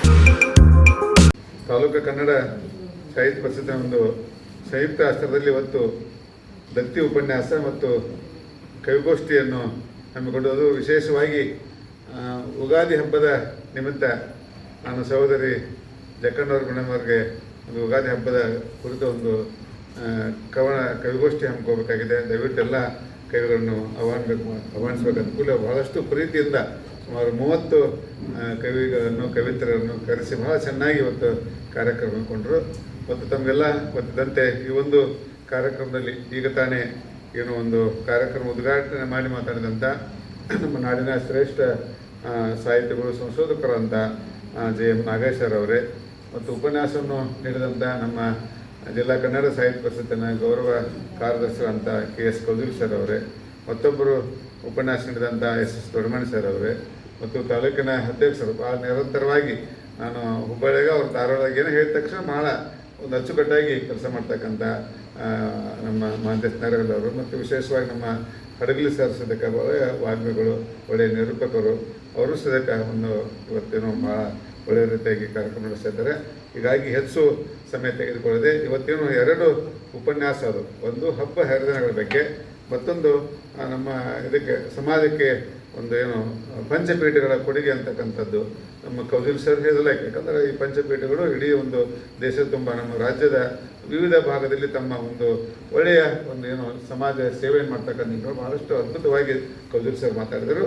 ಅದೇ ರೀತಿಯಾಗಿ ನಮ್ಮ ದೊಡ್ಡಮಣಿ ಸರ್ ಸದ್ಯಕ್ಕೆ ಹಬ್ಬಗಳು ಸದ್ಯಕ್ಕೆಲ್ಲ ನಮ್ಮ ಯಾವುದೇ ಹಬ್ಬ ಬರಬೇಕಾದ್ರೆ ಎಲ್ಲರೂ ಕೂಡಿ ಒಂದೇನೋ ಒಂದು ಹಬ್ಬವನ್ನು ಆಚರಣೆ ಮಾಡೋದು, ಮತ್ತು ವಿಶೇಷವಾಗಿ ಜಾತ್ರೆ ಇದ್ದಾಗ ಸದಕ ಇಡೀ ಎಲ್ಲ ಊರಾಗಿನ ಎಲ್ಲ ಸಮಾಜದವ್ರು ಕುಡ್ಕೊಂಡು ಹಬ್ಬ ಮಾಡ್ಬೇಕಂತಕ್ಕಂಥದ್ದು ಭಾಳ ಚೆನ್ನಾಗಿ ತಮ್ಮ ಉಪನ್ಯಾಸ ನೀಡಿದರು. ಒಟ್ಟಿಗೆ ಇಬ್ಬರು ನಮ್ಮ ಕೌದಿಲ್ ಸರ್ ಆಗಲಿ ದೊಡ್ಡಮಣಿ ಸರ್ ಆಗಲಿ ಭಾಳ ಚೆನ್ನಾಗಿ ಈ ಒಂದು ಏನು ತಮ್ಮ ಒಂದು ಕೊಟ್ಟಂಥ ವಿಷಯಕ್ಕೆ ನ್ಯಾಯವನ್ನು ಒದಗಿಸಿಕೊಟ್ಟಿದ್ದಾರೆ ಅಂತಕ್ಕಂಥ ಮಾತನ್ನು ಹೇಳ್ತಾ, ಅದೇ ರೀತಿಯಾಗಿ ನಮ್ಮ ನಾಗಯ್ಯ ಸರ್ ಸದ್ಯಕ್ಕೆ ಭಾಳ ಚೆನ್ನಾಗಿ ಉದ್ಘಾಟನಾ ಪರ ಮಾತನ್ನು ಮಾಡಿದರು. ಮತ್ತು ಕವಿಗಳು ಸದ್ಯಕ್ಕೆ ಸುಮಾರು ಒಂದು 25 ಕವಿತರು ಭಾಳ ಚೆನ್ನಾಗಿ ನಿಮ್ಮ ಕವನವನ್ನು ವಾಚನ ಮಾಡಿದರೆ. ಸಾಮಾನ್ಯವಾಗಿ ಎಲ್ಲರೂ ಒಂದು ಯುಗಾದಿಯ ಬಗ್ಗೆನೇ ತಾವೆಲ್ಲ ಮಾತನಾಡಿದರೆ. ಹೀಗಾಗಿ ನಿಮಗಿನ್ನೂ ಯುಗಾದಿಯ ಹಬ್ಬದ ಶುಭಾಶಯ ಕೋರ್ತಾ ಇನ್ನೂ ಮುಂದಿನ ದಿನಮಾನದಲ್ಲಿ ನೀವೆಲ್ಲ ತಾಲೂಕು ಮಟ್ಟದಲ್ಲಿ ಜಿಲ್ಲಾ ಮಟ್ಟದೊಳಗೆ ರಾಜ್ಯ ಮಟ್ಟದೊಳಗೆ ಒಳ್ಳೆಯ ಕವಿತರುಗಳಾಗಿ ಬರಲಿ ಅಂತಕ್ಕಂಥ ಮಾತನಾಡ್ತಾ, ಈ ಸಂದರ್ಭ ನನಗೆ ಖುಷಿ ಆಗೋದು ನಮ್ಮ ಚಂದ್ರಶೇಖರ್ ರೊಟ್ಟಿವಾಡ್ ಸರ್ ಅವರು ನಮ್ಮ ಸಮ್ಮೇಳನದ ಅಧ್ಯಕ್ಷರಾಗಿ ಕೆಲಸ ಮಾಡಿದರು. ನಮಗೇನಿದೆ ಅಂದರೆ ಸಮ್ಮೇಳನ ಅಧ್ಯಕ್ಷರು ಪ್ರತಿ ಇದಕ್ಕೆ ಕಾರ್ಯಕ್ರಮ ಬರಬೇಕು ಅಂದರೆ ಮುಂದಿನ ಮತ್ತೇನೋ ಸಮ್ಮೇಳನ ಆಗ್ತದೆ, ಮುಂದಿನಕ್ಕೆ ಅವರೆಲ್ಲ ಧ್ವಜ ಹಸ್ತಾಂತರ ಮಾಡಬೇಕು. ಅಲ್ಲಿವರೆಗೆ ಸಾಧ್ಯವಾದಾಗ ಸಮಯ ಸಿಕ್ಕಾಗ ಈ ಸಾಹಿತ್ಯ ಪರಿಷತ್ ಬಂದು ನಮಗೂ ಒಂದು ಖುಷಿ ಆಗ್ತಿದೆ ಅಂತಕ್ಕಂಥ ಮಾತನಾಡ್ತಾ, ಇಲ್ಲಿ ಸಿದ್ದಕ್ಕೆ ನಮ್ಗೆ ಭಾಳ ಸಹಾಯ ಸಹಕಾರ ಮಾಡಿದಂಥ ನಮ್ಮ ಮಠಪತಿ ಸರ್ ಭಾಳ ಒಳ್ಳೆಯ ನಾವೆಲ್ಲ ಎಲ್ಲಿ ಕಾರವಾರದಾಗಿದ್ದಾನೆ ಅಲ್ಲಿಂದ ನಾವು ಹುಬ್ಬಳ್ಳಿ ಬರಬೇಕಾದ್ರೆ ಭಾಳಷ್ಟು ಸಹಾಯ ಸಹಕಾರ ಮಾಡಿದರು. ಅವ್ರ ನೆನಪತ್ತೆ ಗೊತ್ತು. ನಾನು GN ತಟ್ಟಿ ಅಂತೇಳಿ ಅವರು ನಮ್ಮ ಮಹೇಶ್, ನಮ್ಮ ಇವರು ಸರೋಜಿನಿ ಮಹಿಷಿ ಅವ್ರ ಮನೆ ಹತ್ರ ಮನೆ ಇತ್ತು. ಅಲ್ಲಿ ಹೋಗಿ ಅವಾಗ ಭೇಟಿಯಾಗಿ ಬಂದ್ವಿ. ಅವಾಗಿಂದ ಹಿಡ್ಕೊಂಡು ಅದರ ನನಗೆ 87ದಿಂದ ಸರ್ ಜೊತೆ ಸಂಪರ್ಕ ಇದೆ. ಹೀಗೆ ಅವರು ಸದ್ಯಕ್ಕೆ ಭಾಳಷ್ಟು ಪ್ರೀತಿಯಿಂದ ನಮ್ಮ ಆಮಂತ್ರಣ ಪತ್ರಿಕೆಯನ್ನು ನೋಡ್ಕೊಂಡಿದ್ದಾರೆ. ಹೀಗಾಗಿ ಇನ್ನೂ ಸದ್ಯಕ್ಕೆ ನಮ್ಮ ಮಹಾಂತ ಕಾಲೇಜಿನ ಪ್ರೊಫೆಸರ್ ಜಾಗೃತಿ ಪ್ರೊಫೆಸರ್ ಅವರು ಸದ್ಯಕ್ಕೆ ಈ ಕಾರ್ಯಕ್ರಮ ಬಂದಿದ್ದು. ಒಟ್ಟಿನಲ್ಲಿ ಇಲ್ಲಿ ಬಂದಂಥ ಎಲ್ಲರಿಗೂ ಮತ್ತೊಮ್ಮೆ ವಿಶೇಷವಾದ ಅಭಿನಂದನೆ ಮತ್ತು ಧನ್ಯವಾದ. ಮತ್ತು ನಮಗೆ ಪ್ರತಾಪ್ ಅವರು ಭಾಳ ಮುಖ್ಯ. ನಮಗೆಲ್ಲ ಪ್ರತಾಪ ಎಲ್ಲರೂ ಕಾರ್ಯಕ್ರಮ ನಿಂತ್ಕೊಂಡು ಅವ್ರ ಮನೆ ಇಲ್ಲೇ ಇದೆ, ಅವ್ರು ನೆನೆಯುತ್ತಾ, ನಮ್ಮ ಅರ್ಸಕ್ ಅವ್ರನ್ನ. ಹೀಗಾಗಿ ಮತ್ತೊಮ್ಮೆ ಎಲ್ಲರೂ ನೆನೆಯುತ್ತಾ, ಮತ್ತು ವಿಶೇಷವಾಗಿ ನಮ್ಮ ಅಕ್ಕರು ಬಂದಾರ, ನಮ್ಮ ಸುಜಾತ ಅಕ್ಕರು. ಅವರು ಸದ್ಯಕ್ಕೆ ನಮ್ಮ ಆದರ್ಶ ದಂಪತಿಗಳೆಲ್ಲ ನಮ್ಮ ಪ್ರತಿಯೊಂದು ಸದ್ಯಕ್ಕೆ ಸರ್ ಇಲ್ಲಿ ಹೋಗ್ತಾರೆ, ಅಲ್ಲಿ ಹೋಗ್ತಕ್ಕಂಥದ್ದು. ಈ ರೀತಿಯಾಗಿ ಒಬ್ಬರಿಗೊಬ್ಬರು ಅನ್ಯೋನ್ಯವಾಗಿ ಇರಬೇಕು. ಅದು ಒಂದು ಖುಷಿ ಆಗುತ್ತಲ್ಲ. ಆ ನಿಟ್ಟಿನಲ್ಲಿ ಅವರು ಸದ್ಯಕ್ಕೆ ಕವನ ವಾಸನೆ ಮಾಡಬೇಕಾಗಿತ್ತು, ಅದು ಮಾಡಿಲ್ಲ. ಮತ್ತು ನಮಗೆಲ್ಲ ಹೇಳಿ ಈಗಾಗಲೇ ನಮ್ಮ ಜಕ್ಕಣ್ಣವ್ರ ಮೇಡಮ್ ನಮಗೆಲ್ಲ ಇದಕ್ಕೆ ಎಲ್ಲ ರೀತಿ ಸಹಾಯ ಸಹಕಾರ ಮಾಡಿದರು. ಇವಾಗ ಇನ್ನೂ ಸದ್ಯಕ್ಕೆ ಮತ್ತೆ ನಮ್ಮದೇನು ಜಿಲ್ಲಾ ಸಮ್ಮೇಳನ ಇದೆ, ಅದು 30-31ಕ್ಕೆ. ಈಗ ಭಾಳಷ್ಟು ಬಿಜಿ ಇದೆ ನಾವೆಲ್ಲ ಆಮಂತ್ರಣ ಪತ್ರಿಕೆ ಮಾಡೋದು. 3 ದಿವಸ ಅದನ್ನೇ ಮಾಡೋಕ್ಕೈತಿ. ಆದರೆ ನೀವು ದತ್ತಿ ಸದ್ಯಕ್ಕೆ 31ನೇ ತಾರೀಕು ಒಳಗೆ ಮುಗಿಸ್ಬೇಕಲ್ಲ ಅವನು. ಹೀಗಾಗಿ ಭಾಳಷ್ಟು ದತ್ತಿ ಇಟ್ಟಿದ್ದಾನು. ಯಾಕಂದ್ರೆ ಅವನು ಕೆಲವು ಸಂದರ್ಭ ದತ್ತಿ ದಾನಿಗಳು ಹೇಳಿದ್ವಿ, ಕೆಲವು ಸಂದರ್ಭ ಮಾಡಲಿಕ್ಕೆ ಆಗಲಿಲ್ಲ. ಅದಕ್ಕಾಗಿ ನಾನು ಹೇಳಿದ್ದೇನೆ. ಮತ್ತು ಇನ್ನೊಮ್ಮೆ ಏಪ್ರಿಲ್ ತಿಂಗಳಲ್ಲಿ ವಿಶೇಷವಾಗಿ ಒಂದೊಂದೇ ದತ್ತಿಯನ್ನು ಮಾಡುವಂತ ಈಗ 31ರೊಳಗೆ ನಾವು ರಿಪೋರ್ಟ್ ಕೊಡಬೇಕಾಗಿದ್ದಕ್ಕಾಗಿ ಎಲ್ಲ ಕೂಡಿ ಮಾಡ್ತೇವೆ. ಹೊರತಾಗಿ ಯಾವುದೇ ರೀತಿ ಏನೋ ನಮ್ಮದು ಅಲ್ಲಿ ಅವ್ರಿಗೆ ಅನ್ಯಾಯ ಮಾಡ್ಬೇಕಂತಿಲ್ಲ. ಪ್ರತಿಯೊಂದು ದತ್ತಿಗೂ ಸದ್ಯಕ್ಕೆ ನಾವು ನ್ಯಾಯ ಒದಗಿಸ್ಕೊಟ್ಟೇ ಕೊಡ್ತೇವೆ. ಈಗ ಇನ್ನೂ 4 ದತ್ತಿ ಉಳಿದಾವೆ. ಅದನ್ನು ಸದ್ಯಕ್ಕೆ 28ನೇ ತಾರೀಕು ಮುಗಿಸಿ ಮತ್ತು ಹೊಸ ಇದಕ್ಕೆ ಏಪ್ರಿಲ್ 1ಕ್ಕೆ ಮತ್ತು ನಾವು ಒಂದು ಮುಂದಿನ ದತ್ತಿಯನ್ನು ಮಾಡೋದು. ಇನ್ನೂ ಒಂದು ಅವಧಿ ಅಂದರೆ ಮುಂದಷ್ಟು ನಮಗೆ ನವಂಬರ್ ತಿಂಗಳ ಮಟ್ಟನೂ ಮಾಡ್ಬೋದು. ನವಂಬರ್ ತಿಂಗಳ ಸದ್ಯಕ್ಕೆ ಅವನು ಸದ್ಯಕ್ಕೆಲ್ಲ ಮಾಡಿ ಮುಗಿಸುತ್ತೆ ಅಂತ ಮತ್ತೊಮ್ಮೆ ಇಲ್ಲಿ ಆಗಮಿಸಿದಂಥ ಎಲ್ಲರಿಗೂ ಪ್ರತಿಯೊಬ್ಬರಿಗೂ ನನ್ನ ಯುಗಾದಿ ಹಬ್ಬದ ಶುಭಾಶಯ ಕೋರ್ತಾ ದಯವಿಟ್ಟು ಅತಿ ಹೆಚ್ಚಿನ ಸಂಖ್ಯೆ ಒಳಗೆ, ಯಾಕಂದರೆ ಈಗಾಗಲೇ ಬಹಳ ಯಶಸ್ವಿಯಾಗಿದ್ದಾವೆ 2 ತಾಲೂಕು ಸಮ್ಮೇಳನ. ಧಾರವಾಡದ ಅತ್ಯಂತ ಯಶಸ್ವಿಯಾಯಿತು, ಹುಬ್ಬಳ್ಳಿದು ಭಾಳ ಯಶಸ್ವಿಯಾಯಿತು. ಹೀಗಾಗಿ ಇಷ್ಟು ಇದರೊಳಗೆ ಬಹಳ ಯಶಸ್ವಿಯಾದಂಥ 2 ತಾಲೂಕು ಸಮ್ಮೇಳನ, ಜಿಲ್ಲಾ ಸಮ್ಮೇಳನ ಸದ್ಯಕ್ಕೆ ಯಶಸ್ವಿಗೊಳಿಸ್ಬೇಕಂತ. ಯಾಕಂದ್ರೆ ನಮ್ಗೆ ಸಮಸ್ಯೆ ಮಂಗಳವಾರ ದಿವಸ ಹಾಲಿಡೇ ಇದೆ, ಮಹಾವೀರ ಜಯಂತಿ ಅಂತೇಳಿ. ಹೀಗಾಗಿ ಅವತ್ತು ಸದ್ಯಕ್ಕೆ ನಮ್ಮ ಅತಿ ಹೆಚ್ಚಿನ ಸಂಖ್ಯೆ ಎಲ್ಲ ಕುಟುಂಬ ಸಮೇತ ನಿಮ್ಗೆಲ್ಲರಿಗೂ ವ್ಯವಸ್ಥೆ ಮಾಡಿದ್ದೇವಲ್ಲ ಅವತ್ತು. ಹೀಗಾಗಿ ಅತಿ ಹೆಚ್ಚಿನ ಸಂಖ್ಯೆ ಎಲ್ಲ ನಮ್ಮ ಬೆಳಗಿನ ಉಪಹಾರ, ಮಧ್ಯಾಹ್ನ ಊಟ, ಸಂಜೆ ಇದೆಲ್ಲನೂ ಯಾರಿಗೆ ಏನು ಕಡಿಮೆ ಆಗ್ಲಂಗೆ ನಮ್ಗೆ ಅನುದಾನ ಇಲ್ಲಂದ್ರೆ ಸದ್ಯಕ್ಕೆ ಏನೇನೋ ಅವ್ರವ್ರದೆಲ್ಲ ಸ್ನೇಹಿತರ ಸಹಾಯ ಸಹಕಾರ ತೊಗೊಂಡು ಮಾಡಿದ್ದೇವೆ. ಇದು ಭಾಳ ಚಾಲೆಂಜಿಂಗ್ ಎಲ್ಲ ಈಗ ನಮಗೆಲ್ಲ ಹಿಂದೆ 5-5 ಲಕ್ಷ ಬರ್ತಾಯಿತ್ತು. ನಾವು ಯಾರಿಗೇನೋ ನಾವು ಕೇಳುವಂಥ ಅವಶ್ಯಕತೆ ಇದ್ದಿಲ್ಲ. ಆದರೂ ಕೆಲವು ಸ್ನೇಹಿತರ ಒಂದು ಸಹಾಯ ಸಹಕಾರ ತಗೊಂಡು ಒಟ್ಟು ಮಾಡಿದೆ. ಮತ್ತು ಮೊನ್ನೆ ಹುಬ್ಬಳ್ಳಿ ಭಾಳ ಯಶಸ್ವಿ ಆಯಿತು. ಖಂಡಿತವಾಗಿಯೂ ಜಿಲ್ಲಾದ ಸದ್ಯಕ್ಕೆ ಯಾರಿಗೂ ಏನೂ ಕೊರತೆ ಆಗ್ಲಂಗೆ ಅದು ಯಶಸ್ವಿಗೊಳಿಸೋದು ಇದು. ಬಟ್ ನೀವು ಬರಬೇಕಲ್ಲ, ನೀವು ಬಂದ್ರೆ ನಮಗೆ ಖುಷಿ ಅದು. ನಮಗೆ ಆ ನಿಟ್ಟಿನಲ್ಲಿ ಅತಿ ಹೆಚ್ಚಿನ ಸಂಖ್ಯೆ ಏನಕ್ಕಂತಾರೆ ಬರೀ ತಮ್ಮ ಕಾರ್ಯಕ್ರಮ ಇದ್ದಾಗ ಅಷ್ಟೇ ಬರೋದಲ್ಲ, ಇಂಥ ಒಂದು ಸಾಹಿತ್ಯಕ್ಕೆ ಯಾಕಂದ್ರೆ ಬಹಳಷ್ಟು ಒಳ್ಳೆಯ ಸಾಹಿತ್ಯ ಬರ್ತಾ ಇದ್ದಾರಲ್ಲ ಜಿಲ್ಲಾ ಸಮಯದಲ್ಲಿ. ಅದರ ಉದ್ಘಾಟನೆಗೆ ನಮ್ಮ ಬಿಜಾಪುರ ವಿಶ್ವವಿದ್ಯಾಲಯ ಕುಲಪತಿಗಳಂಥ ಸಭೆಯ ಭೂಮಿಗೌಡ ಬರ್ತಾ ಇದ್ದಾರೆ. ಆಮೇಲೆ ಒಂದು AI ಅಂತೇಳಿ ಆರ್ಟಿಫಿಷಿಯಲ್ ಇಂಟೆಲಿಜೆನ್ಸಿ ಏನಿದೆಲ್ಲ ಅದು ಕರ್ನಾಟಕ ಬುದ್ಧಿಮತ್ತೆ ಏನು ಅದರದ್ದು ಸಾಧಕ ಬಾಧಕ ಅಂತಕ್ಕಂಥ ನಿಟ್ಟಿನೊಳಗೆ ಹಮ್ಮಿಕೊಂಡಿದ್ದೇವೆ. ಮತ್ತೆಲ್ಲ ಏನು ನಮ್ಮ ಇದರಲ್ಲಿ ಏನು ಸಿದ್ದಗೌಡ ಪಾಟೀಲ್ರು ಬರ್ತಾ ಇದ್ದಾರೆ. ಆಮೇಲೆ ನಮ್ಮ ಇಂಗ್ಲೀಷ್ ಪ್ರೊಫೆಸರ್ ನಮ್ಮ ಇದರ ರಾಣಿ ಚೆನ್ನಮ್ಮ ವಿಶ್ವವಿದ್ಯಾಲಯದವರು. ಆಮೇಲೆ ನಮ್ಮ ಇಲ್ಲೇ ಬಡಿಗೇರಂತೆ ನಮ್ಮ ಸರ್ಕಾರಿ ಕಾಲೇಜಿನ ಪ್ರಿನ್ಸಿಪಾಲ್. ಹೀಗೆ ಎಲ್ಲನೂ ಡಿಟೇಲ್ ಆಗಿ ನಿಮಗೆ ಸೋಮವಾರ ದಿವಸ ನಿಮಗೆಲ್ಲ ವಾಟ್ಸಪ್ ಹಾಕ್ತಾರಂತಲ್ಲ ನಾಳೆವರೆಗೆ. ಹೀಗಾಗಿ ಎಲ್ಲರಿಗೂ ನಾವೆಲ್ಲ 8 ತಾಲೂಕದಲ್ಲಿ, ಹೀಗಾಗಿ 8 ತಾಲೂಕಿನಲ್ಲಿ ಈಗ ಎಲ್ಲರಿಗೂ ಬರೀ ಧಾರವಾಡದವ್ರು ಭಾಳ ಜನ ನನಗೆ ಕವಿಗೋಷ್ಠಿಯಲ್ಲಿ ಹಾಕಂತಂದ್ರು. ಬಟ್ ಧಾರವಾಡದಲ್ಲಿ ಕೊಡ್ಲಿಕ್ಕೆ ಆಗೋದು. ಮತ್ತು 8 ತಾಲೂಕಿನವ್ರು ನಾವು ಸಮಾಧಾನ ಮಾಡಬೇಕು. ಆ ನಿಟ್ಟಿನಲ್ಲಿ ಜಿಲ್ಲಾ ಸಮ್ಮೇಳನದಲ್ಲಿ 8 ತಾಲೂಕಿನವ್ರಿಗೆ ಕವಿಗೋಷ್ಠಿಯಲ್ಲಿ ಭಾಗವಹಿಸಲಿಕ್ಕೆ ಅವಕಾಶ ಕೊಟ್ಟಿದ್ದೇವೆ ಮತ್ತು ಎಲ್ಲರಿಗೂ ನಿರೂಪಣೆ ಕೊಟ್ಟಿದ್ದೇವೆ. ಒಟ್ಟಿನಲ್ಲಿ ಒಂದು ಸಮ್ಮೇಳನಕ್ಕೆ ಬರ್ಬೇಕಂತ ಹೇಳ್ತಾ ಮತ್ತೊಮ್ಮೆ ಇವತ್ತಿನ ಕಾರ್ಯಕ್ರಮ ಅತ್ಯಂತ ಯಶಸ್ವಿಯಾಯಿತು. ಇಷ್ಟೆಲ್ಲ ಸಮಯ ನೋಡಿ ಪಾಪ ನೀವೆಲ್ಲ ಸಹೋದರಿಯರು ಎಲ್ಲ 5 ಗಂಟೆಗೆ ಬಂದಿರಲ್ಲ. ಕೆಲವಷ್ಟು ಅನಿವಾರ್ಯ ಕಾರಣ ಸ್ವಲ್ಪ 1 ತಾಸು ಕಾರ್ಯಕ್ರಮ ಒಂದು ತಡವಾಯಿತು. ಇನ್ನೂ ಸದ್ಯಕ್ಕೆ ಕೊಡುವಂತ 28ಕ್ಕೆ ಸದ್ಯಕ್ಕೆ ಸಾಧ್ಯವಾದಷ್ಟು ನೀವು ಬರ್ಬೇಕಂತ ಹೇಳ್ತಾ. ಅವತ್ತು ವಿಶ್ವ ರಂಗಭೂಮಿ ಬಗ್ಗೆ 27ಕ್ಕೆ ಆ್ಯಕ್ಚುಲಿ ಅದು 27ಕ್ಕೆ ವಿಶ್ವ ರಂಗಭೂಮಿ ಅವತ್ತು. ಅದಕ್ಕೆ ಅವತ್ತು ಈ ಹಾಲ್ ಬುಕ್ ಆಗಿದೆ. ಅದಕ್ಕಾಗಿ ಮರ್ಸಕ್ಕೆ 28ಕ್ಕೆ ಮಾಡಿ ಆಯ್ತು ಅಂತ ಹೇಳ್ಬಿಟ್ಟು ಅದಕ್ಕೆ ನಾ ಏನಪ್ಪ ನಿಮ್ಗೆ ಮಾಡಿದ್ರೆ ಹಾಲ್ ಫ್ರೀ ಕೊಡ್ತೇವೆ. ಹೀಗಾಗಿ ನಮ್ಮ ಒಂದು ದತ್ತಿ ಮಾಡಿಬಿಟ್ಟಂತೆ 2 ಆಗತ್ತಲ್ಲ ನಿಮ್ಮ ಕಾರ್ಯಕ್ರಮ ಆತ ಮುಗಿಸೋಣಂತ ಹೇಳ್ತಾ ದಯವಿಟ್ಟು ಎಲ್ಲ ಕೊಡುವಂತ ಹೇಳ್ತಾ ಮತ್ತೊಮ್ಮೆ ಎಲ್ಲರಿಗೂ ಮಾತನ್ನು ಮುಗಿಸ್ತಾ ಇದ್ದೀನಿ. ಧನ್ಯವಾದಗಳು.